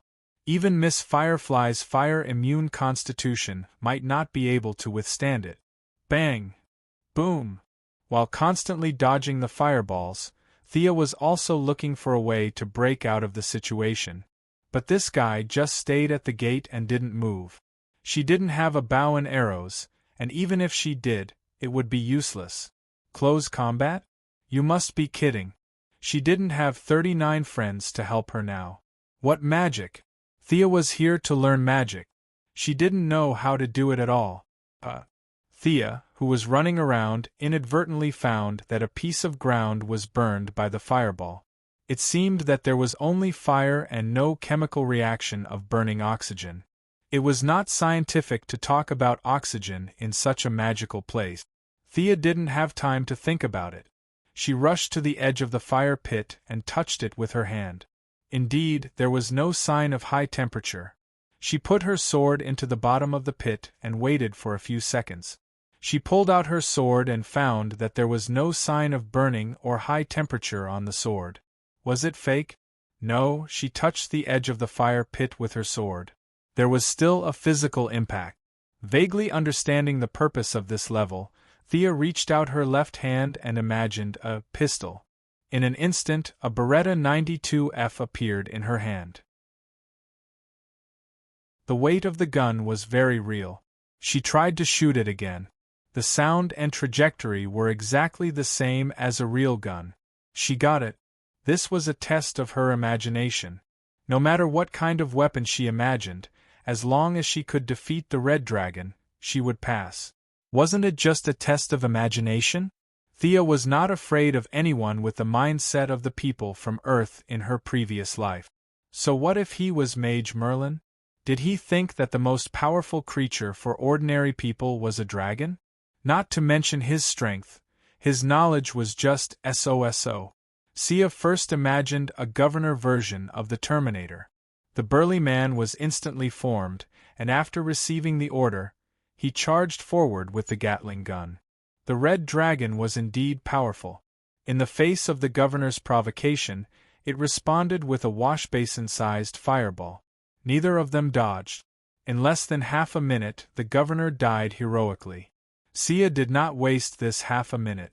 She immediately thought of the giant robot in the Pacific Rim. The robot she was operating was the indescribable Crimson Storm built by the country. It was red all over, 150 meters tall, and held a serrated sword in each of its 3 arms. It rushed forward aggressively. Suddenly seeing such a huge creature, the red dragon that was lying on the ground pretending to be dead was so shocked that his eyes almost popped out of their sockets. Although he was an illusion, he still had his intelligence and experience from when he was alive due to the support of magic. He swore with his 1,000-year-old dragon age that he had never seen such a huge humanoid creature before. Was this the legendary Titan? 150 meters tall and weighing over 1,000 tons of metal against a red dragon that was 20 meters tall and less than 100 meters long. The whole process could only be described as dog torture. Thea felt that she had never felt so good in her life. One of her hands held the dragon's neck to prevent him from moving. The other 2 hands held the sword and slashed fiercely. At first, she used a few sword moves, but later, she stopped. Slashing and slashing was enough to deal with this guy.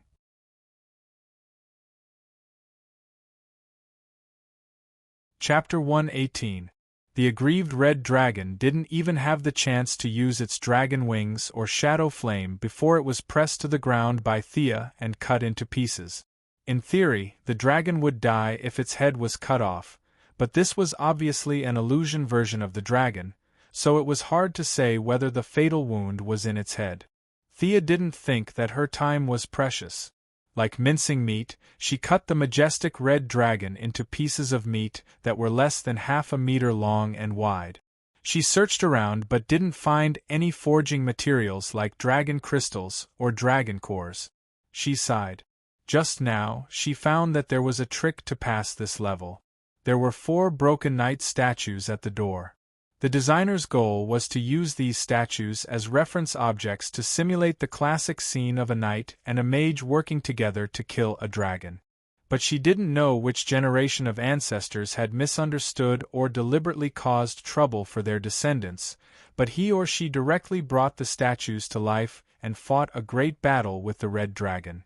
The 4 statues were now piled up on the side like garbage, and if one didn't look carefully, one wouldn't know the specific meaning behind it. Anyway, she passed. Thea controlled the robot to put her on the ground. She was 150 meters away, so she didn't dare to cancel it suddenly. She would fall to her death. Carrying her sword, she walked around the pile of meat and walked into the hall. Not long after she entered the hall, the 2 doors closed in a very old-fashioned way. She pouted. How uncreative.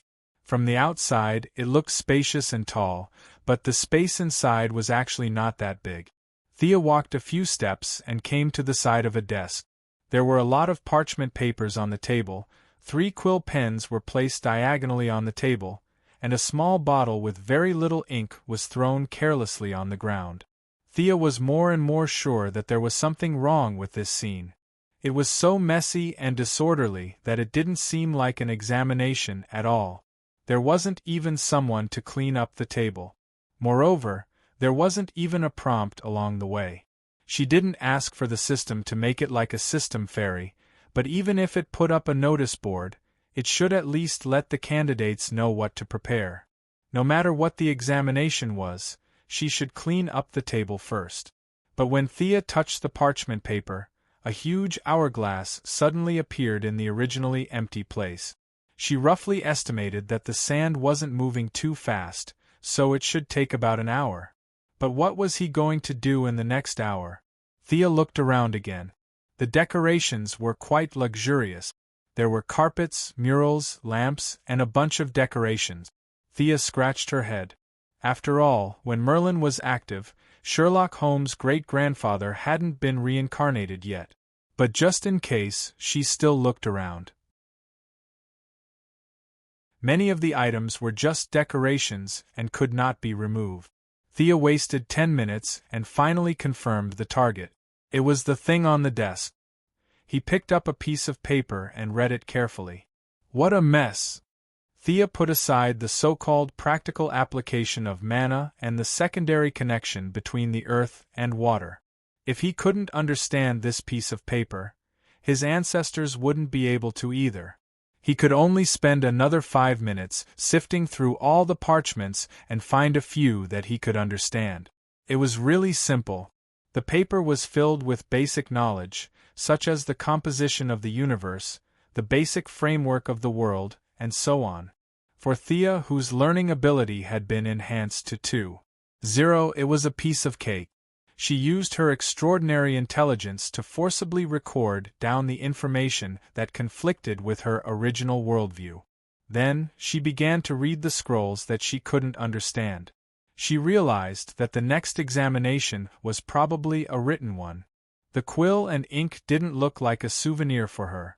Thea used the skills she learned from her previous life to deal with exam-oriented education. Some of them had some similarities with modern physics, while others were nonsense. She didn't care if she understood them or not and just memorized them all. The learning methods from her previous life were a great help. Combined with her powerful memory, she could say that no matter if it was the Ninja Master or Batman, she wouldn't lose to them in terms of learning speed. There were more than 10 parchments with tens of thousands of words that went against common sense. In less than half an hour, she had memorized all of them. She also used the last 10 minutes to comb through her entire memory. The knowledge was very heterogeneous. Although it was the result of a large system, Thea felt that it was too scattered. It felt like someone had put it all together as a prank. As for the truth, she did not care at this time. The whole assessment site seemed to have been used many times, and the painting she got had probably passed through many generations. With the erosion of time and man-made destruction, Sia felt that it should not have been so difficult in the beginning. Perhaps there were some instructions left with the painting for future generations? But at this point, no matter what happened here, as long as she passed this level, she should be able to pass. She could still vaguely feel this. She calmed her breathing and kept herself in the best condition. She slowly adjusted her state of mind. When the sand in the hourglass completely fell, a new piece of parchment appeared on the table. The original ones had all disappeared, leaving only the quill and ink bottle. Thea immediately took the parchment and looked at it carefully. There were less than 20 questions on the whole paper. They were all questions about how the world was composed of several major elements, the colors of flames when burning, the refraction of light, and so on. She knew that she had been tricked by this messy environment. What she saw later wasn't the content of the examination at all. Just looking at the first few papers was enough to deal with it. Thea gave the unknown guy a middle finger. "Don't let me see you in person, or I'll beat the shit out of you." Although the questions were very simple, she still answered them seriously. In less than 5 minutes, she finished all the questions. After checking several times and confirming that they were all correct, Thea was a little dumbfounded. Who should I give this paper to? Hey, I'm done. Is anyone here? She stupidly shouted at the empty room for a long time, but no one came out. She fainted. Ancestor Merlin, don't tell me that in order to take care of the descendants who just learned how to read, the examination time was set especially long? Thinking about it, it was possible. In the Middle Ages, not to mention the common people, even the king who could write his own name was considered a high-quality person. At that time, the king was more like the leader of a society than the leader of a country. Many nobles didn't know how to write their own names, so they could only wear a seal on their hands and press it when it was their turn to sign. She waited patiently for a while and found that still no one paid attention to her. Okay. Since you are so assured, I won't be polite. Thea left her seat and looked around again. Although the hope was not big, what if she could find something good? Using the treasure hunting skills taught by Big Sister Catwoman, Thea began to explore the surrounding walls and decorations. Her efforts paid off. She found nothing on the walls, but she found a pitch-black dagger in an ornament decorated with antlers.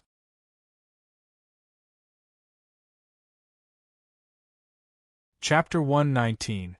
The dagger was only the size of a palm, with a double-edged blade. The workmanship was not exquisite, and there were no decorations on the handle. No matter how one looked at it, it was just an ordinary weapon. Thea played with the dagger in her hand for a while, but she did not see anything special about it. She did not know if she could bring it out, so she put it on her belt and continued to search around. Time flew by, and when she repeatedly confirmed that there was nothing in the room, more than an hour had passed. There was no clock in the room, so she could not estimate the exact number. She could only make a rough estimate. Bored, she put her legs on the table and closed her eyes to rest. Just as she was getting impatient and was about to get up and push the door open, the answer scroll on the table disappeared silently like it did in the beginning. Then, when she was unprepared, an invisible flame seemed to burn from within her body. Wah! What is this ghost? She really didn't know what to do with this thing that she couldn't see or touch. She only felt that all the blood in her body was desperately rushing towards that ball of flame, and a large amount of blood was being converted into an unknown substance. Every second felt extremely long. With the inexplicable loss of blood, she felt that her ability to think was getting weaker and weaker. Her mind was blank. Who am I? Where am I now? Her body was gradually taken over by instinct, and her consciousness was slowly swallowed by the endless nothingness. When she regained her sense of existence, Thea found that she had already left the scroll and returned to the starting point. The swamp monster was still staring at her with its blood-red eyes from afar. She touched her body, and the Kevlar was still intact on her body. The dagger that she found earlier was hanging conspicuously on her waist. But she was not in the mood to care about the dagger now. She only felt that her body was sore and weak, and she had no strength at all. What happened to me? And how long has it been? The target of the question was naturally the swamp monster not far away, but her voice was a little soft, and she did not know if the swamp monster could hear her. The swamp monster scrutinized Thea from head to toe.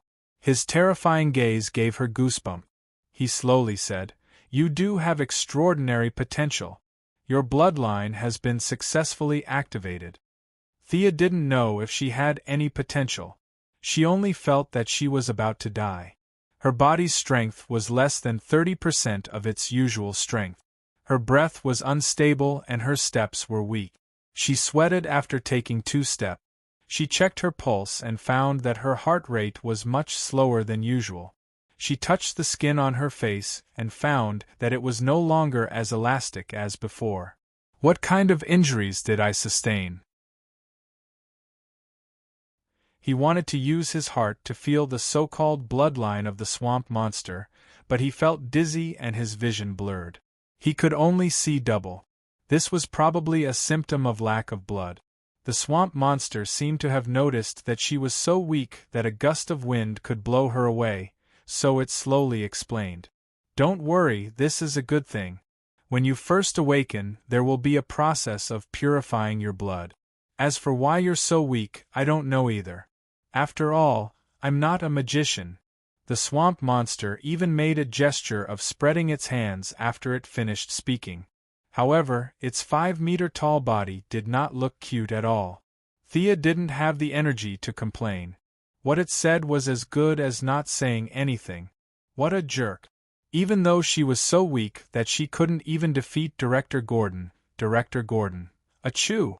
Who's scolding me? Fortunately, she rode out on a skateboard, so she could still fly back to the camp slowly. She waved at the swamp monster and was about to say goodbye. He was quite friendly to her. Judging from the size of this guy, it was obvious that he wasn't a magician. It was useless to ask. She should go back and rest early. "This is for you." The swamp monster put away the cup and took out a green fruit from the ground and handed it to Thea. "What's this?" Thea looked at the fruit. It was the size of a coconut and had an oily body. Its emerald green color reminded her of cyanide. Its surface was also covered with strange patterns. Was this edible? It wasn't a devil's fruit, was it? Was it a logia fruit? But Thea knew that it was impossible even if she used her toes to think. "I don't know which ancestor's bloodline you awakened, but the earth can bear everything. This fruit can further awaken your bloodline. This is a gift from me. I can see every corner of the city. You've brought light to Gotham. You're a good child, justice needs your strength." Even though she was praised by a 5-meter-tall green creature, Thea was still quite happy. It seemed that there were some benefits to her urging the rain every day. She smiled as she took the fruit. This thing could awaken her bloodline again? It didn't seem too bad. Thea was a little scared after her previous experience. Plus, she was extremely weak. She should keep the fruit for now. Looking at the swamp monster slowly sinking into the ground, Thea didn't have time to count her gains. She found the direction of the camp and flew back. Fortunately, after the 2 recent attacks on Arkham and the fight between the major crime families in the city, the villains in the city had all been summoned away. The spectacular scene of being greeted by rocket launchers when she first arrived in Gotham did not happen again. Thus, she was able to safely fly back to the base. She wanted to sneak back to her room, but she still startled Felicity, who lived next door. This girl had been getting closer and closer to Catwoman recently. The 2 of them were playing games in the room.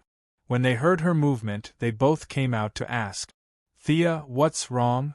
Catwoman had been avoiding her for the past few days because she thought of her as a big boss. But now that they met face to face, she couldn't pretend not to know her. She quickly asked when she saw that something was wrong with her pale face and unsteady step. How should she explain? If she said that she had obtained a bloodline or something, it wouldn't be a problem if these people knew, but she had to consider Batman's unnatural attitude of hatred. She couldn't afford to lose the reputation she had gained. Just as she was thinking hard about how to come up with a good lie, Felicity, who always had a big imagination, looked at her for a while before she said in a tone of realization, "You're having your period? You're using so much this time." In a daze, Thea took a while to understand what she was referring to. F***ck, you're bleeding so much in one go. She had lost almost a third of her blood, but Sia thought about it and realized that she had indeed lost a lot of blood in the past few days. Although the quantity of blood she had sold at one time was a bit higher than the standard, at least it was an explanation. Although it was a bit awkward, she tacitly accepted this fact. Catwoman immediately understood what she meant. She was very enthusiastic and helped her back to her room like an old lady. Then, she volunteered to boil some brown sugar water for her. Barbara, who lived nearby, heard the news and jumped out of Robin's room to help. She didn't know if she was in the mood to watch a good show or if she was really concerned about her comrade. Batman was doing recovery training. When he heard that she was injured, he hurried over. But when he saw that she was surrounded by women, he used his rich knowledge to surpass Lex Luthor's IQ to determine the specific situation and ran away.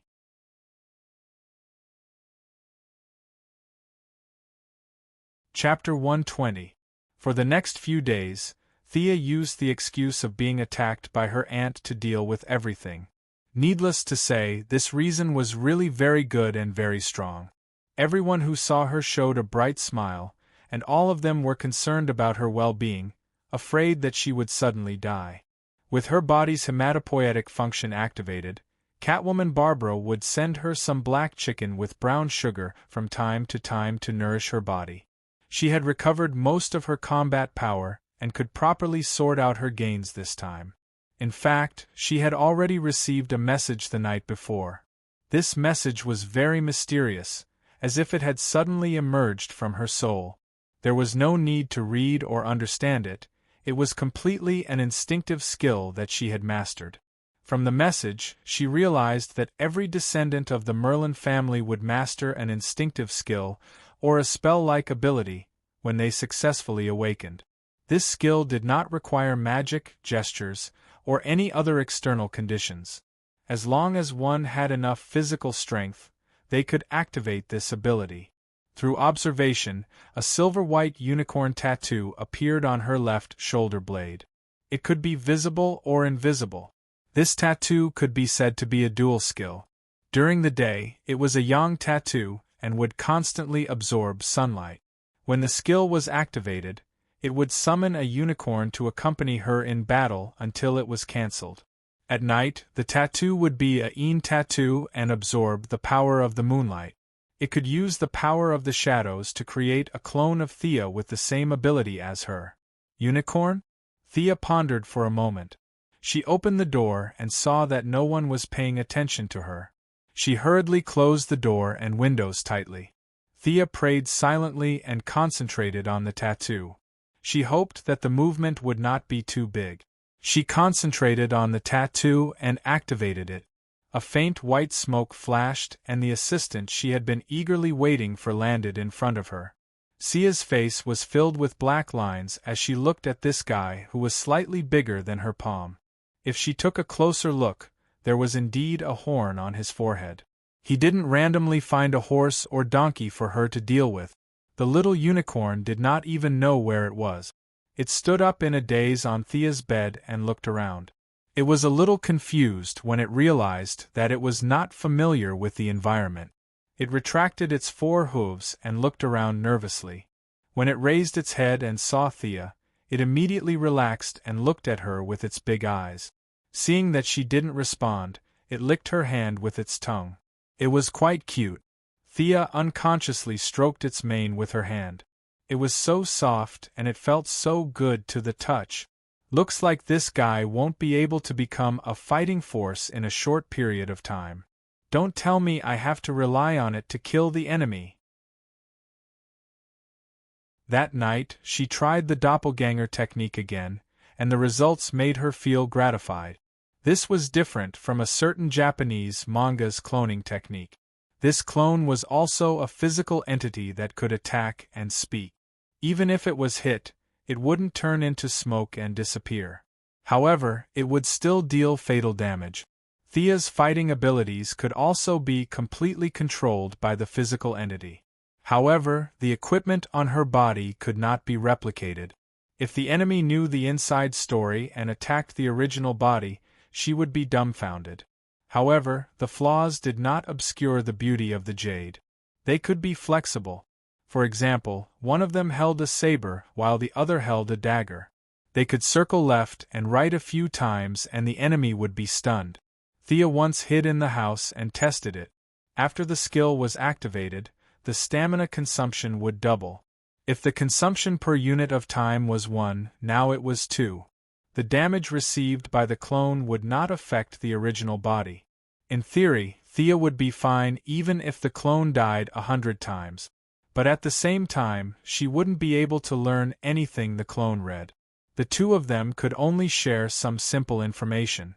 This could be considered as having its advantages and disadvantages. It was also very simple to increase the power of the Yang rune and Yin rune. The Yang rune could be exposed to the sun, and the Yin rune could be exposed to the moon. The unicorn would grow from a juvenile to an adult with the accumulation of sunlight. In the end, it would even grow a pair of wings and become the royal unicorn family. As long as it evolved to an adult, the two of them could merge. Thea would automatically have most of the unicorn's abilities and characteristics. The clones at night could also become more agile and intelligent with the accumulation of moonlight. It was even possible for 2 or 3 clones to be created at once.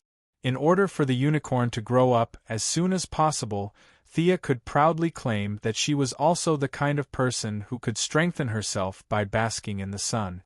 In the future, she could add a deck chair next to Superman and Supergirl. Let's bask in the sun together. She didn't know what kind of talent the predecessors had. Yes, to save herself the trouble, she now called it a talent. She felt that this clone talent was still very suitable for her. After all, her mind was filled with fighting and killing. This skill had unknowingly doubled her combat power. If she wasn't afraid of exposing herself, without the technological equipment, Batman would no longer be her opponent in a one-on-one fight. Speaking of the concentration of the bloodline, it was necessary to talk about the process of blood loss at the end. Although there wasn't much information at this time, Thea could still analyze that it was a process of burning blood and returning to one's ancestral roots. She could now feel that there were 2 drops of golden blood in her heart. She didn't know if it was because she had completed the trial too well, but the purification process was completely at full power.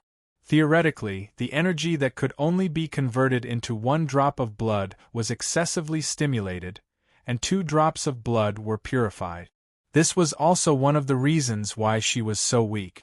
A normal person would be finished after losing 15% of their blood, but she lost 30%. Looking at the suspected devil fruit that the swamp monster gave her, she didn't dare to try it lightly. At least, she had to be completely healed first.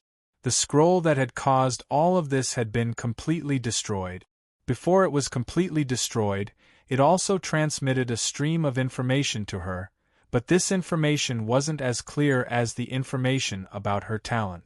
The whole message was intermittent. Thea could only guess that one of her ancestors was forced to enter the secret realm because of his lover. After that, there was a lot of unknown information. In the end, he destroyed the key inheritance guide. She speculated that it might be a piece of parchment and left the world alone. It was really a sad story. Thea didn't have a trace of sympathy for this ancestor. He was the one who destroyed the assessment guide along the way, causing her to be in such a sorry state. She had to rely on guessing along the way. Other people's trials might be of normal difficulty, but hers was definitely of hell difficulty. At the same time, this ancestor who had caused so much trouble for her also sounded the alarm bell for Thea. She should still keep some cards up her sleeve. This guy was probably too arrogant, so he was targeted by someone with no bloodline, no luck, and no inheritance. If others don't have it, then why don't you keep a low profile? In the end, he was killed before he could cultivate the divine ability. If she put herself in his shoes and thought about it, if someone else had an ability and she didn't, how would she feel? She would definitely be jealous, and would definitely do everything possible to get the ability into her hands. There had been many people like this since ancient times. If this guy happened to be patient and scheming, then she could only pray that he would be able to kill her at the crucial moment. Thea instantly thought of someone who had these conditions, and she had a relationship with him after so many twists and turns. Batman, Green Arrow's good father-in-law, ninja master. This old guy didn't have any abilities, and had lived for 800 years by relying on the immortal pool. He must have seen aliens with abilities. If someone said that he wasn't jealous of all kinds of supernatural powers, Thea would be the first to believe it. Moreover, the more Thea thought about it, the more she felt that Thea was ambushed by Ninja Master in version 1.0 of the show, causing her to suffer irrecoverable injuries. After that, Thea's overall quality began to greatly decline, and she even withdrew from Green Arrow's team. Was there some inside story that she didn't know about?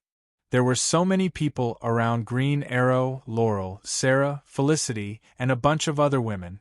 They were all important, so why did he have to ambush Thea? Throughout the entire show, Ninja Master had only personally dealt with two people. One was Thea, and the other was Green Arrow. There were many doubts, and perhaps only Ninja Master himself knew the truth. Malcolm's experience was also very strange. He came to Nanderbart alone because of the death of his beloved wife, and Ninja Master began to teach him without hesitation. In just 2 years, he was promoted to the position of adjutant. With his 800 years of life experience, couldn't he see that Malcolm was ambitious? Wasn't he someone who lived under someone else's roof? All kinds of clues proved that he knew about ancient bloodlines. In some aspects he even knew more about them than the descendants. After all, too many things had been buried by history over a long period of time. Was this also the reason why he valued Batman? The Wayne family had a long history, and their glory could be traced back to the Crusades in the Middle Ages. Just thinking about it gave him a headache. He picked up the dagger he had found in the trial. At first, he thought that the black blade was rusty, but after rubbing it a few times, he realized that this was the color of the dagger. There were a few words engraved on the dagger and the handle. Thea, who could barely be considered a mage apprentice, used the knowledge she had memorized and the search engine to finally understand the meaning of these words. Black fog.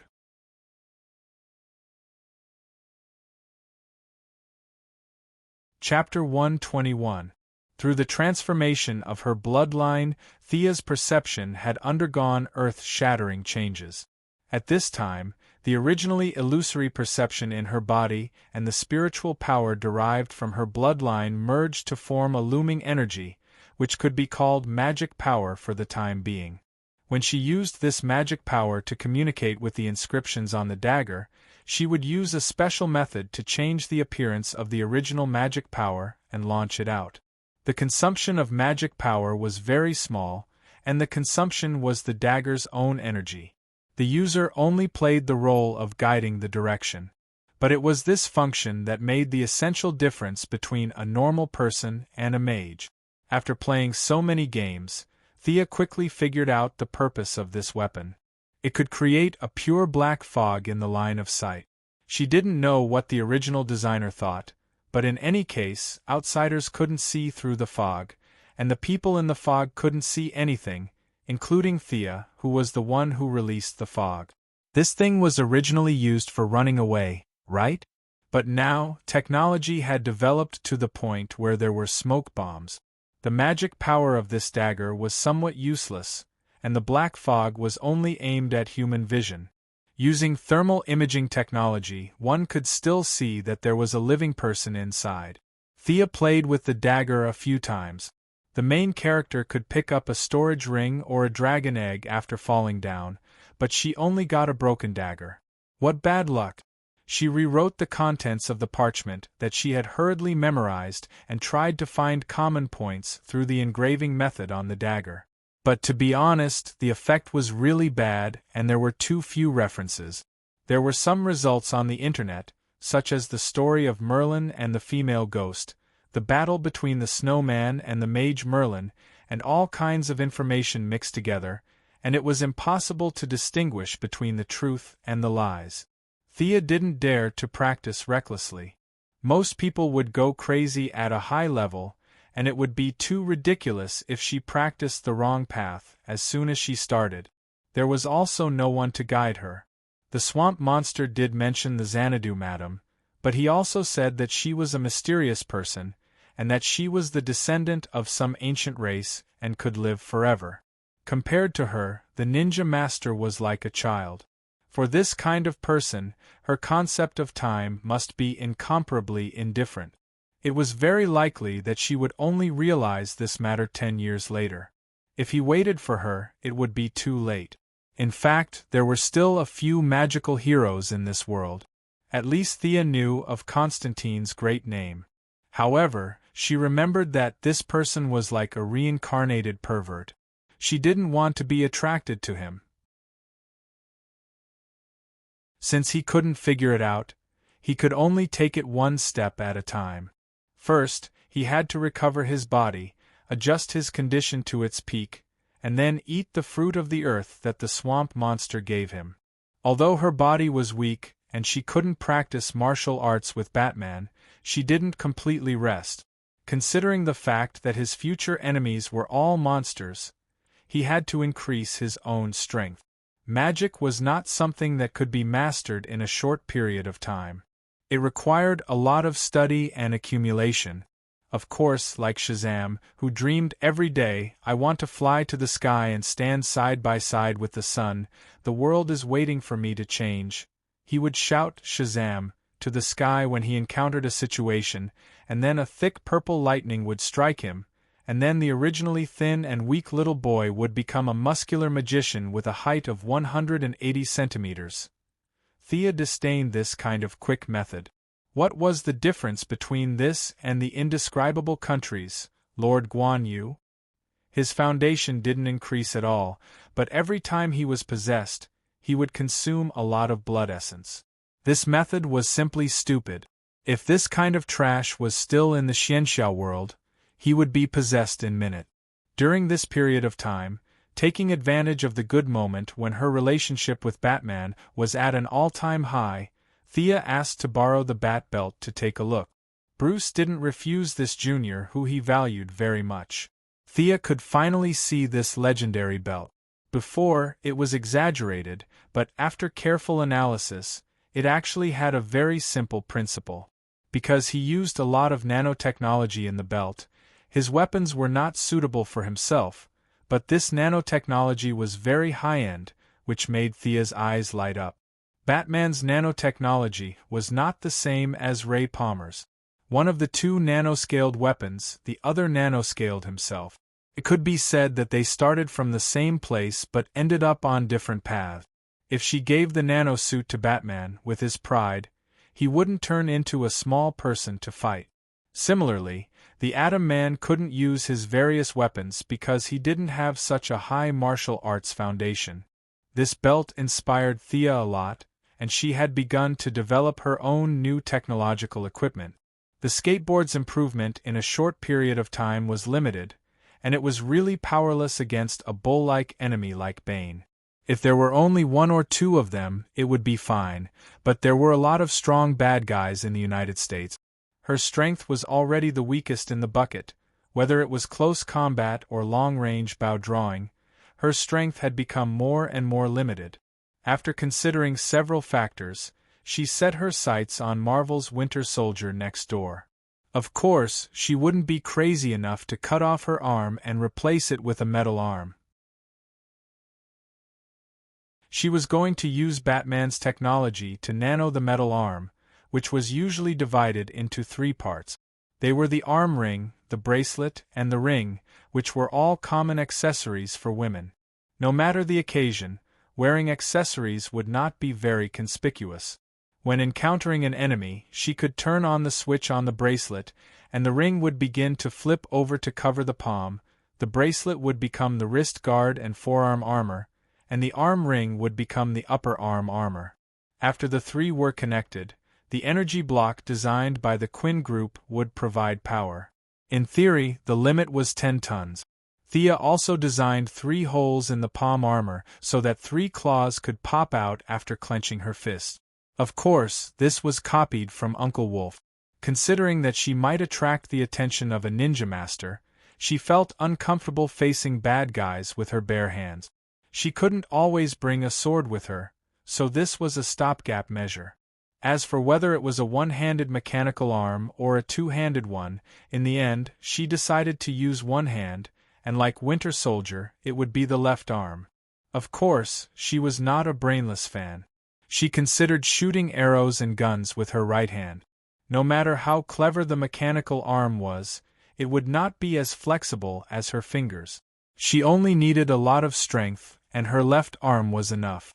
Magic could not be seen in the light now, but technological weapons were fine. She did not want to waste Batman, a great master of mechanical manufacturing. She took the design and asked him for advice. Master Bruce could only express his admiration for her wonderful ideas. This mechanical arm had a lot of conflicts with his existing equipment. He would not use it, but he could still give some advice. The 2 worked together to improve the overall design, combining several technological achievements of the 2 companies. The new design made the metal arm lighter and the output power per unit of time higher. Batman had some complaints about her design of hiding claws in the equipment and secretly attacking the enemy at the critical moment. Thea could only express her concerns, such as women wearing too little clothes in public and having no place to put their weapons. Master Bruce could not comment on her mentality of touching bad guys every day, so he could only agree with this design.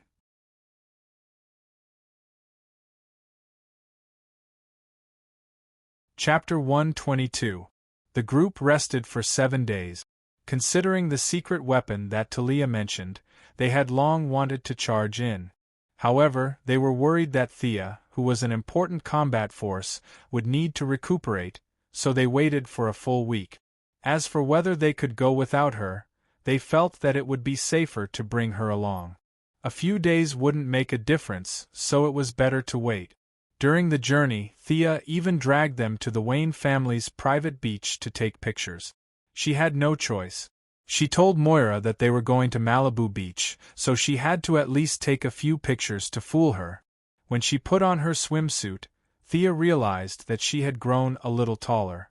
Originally, she had some scars on her body from training, but after the blood baptism, the old scars and bruises were all gone.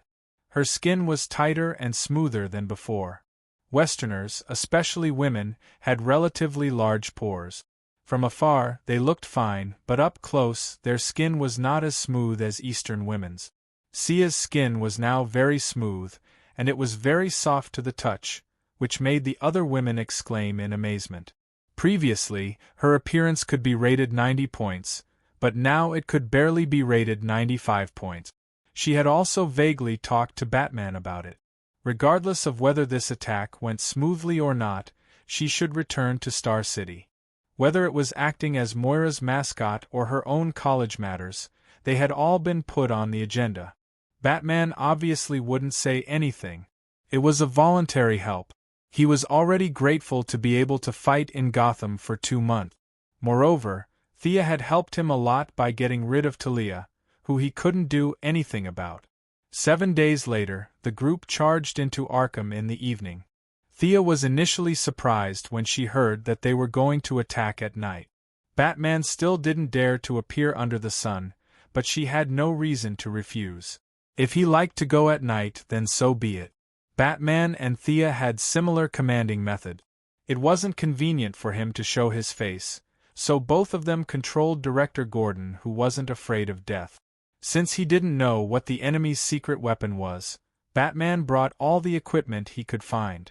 The police officers were also elite. Felicity had previously investigated and found that the original Arkham bandits had all died in the previous massacre. Despite the court's efforts to deal with them, the major underworld families did not give them any face. Ambushes and fights occurred from time to time.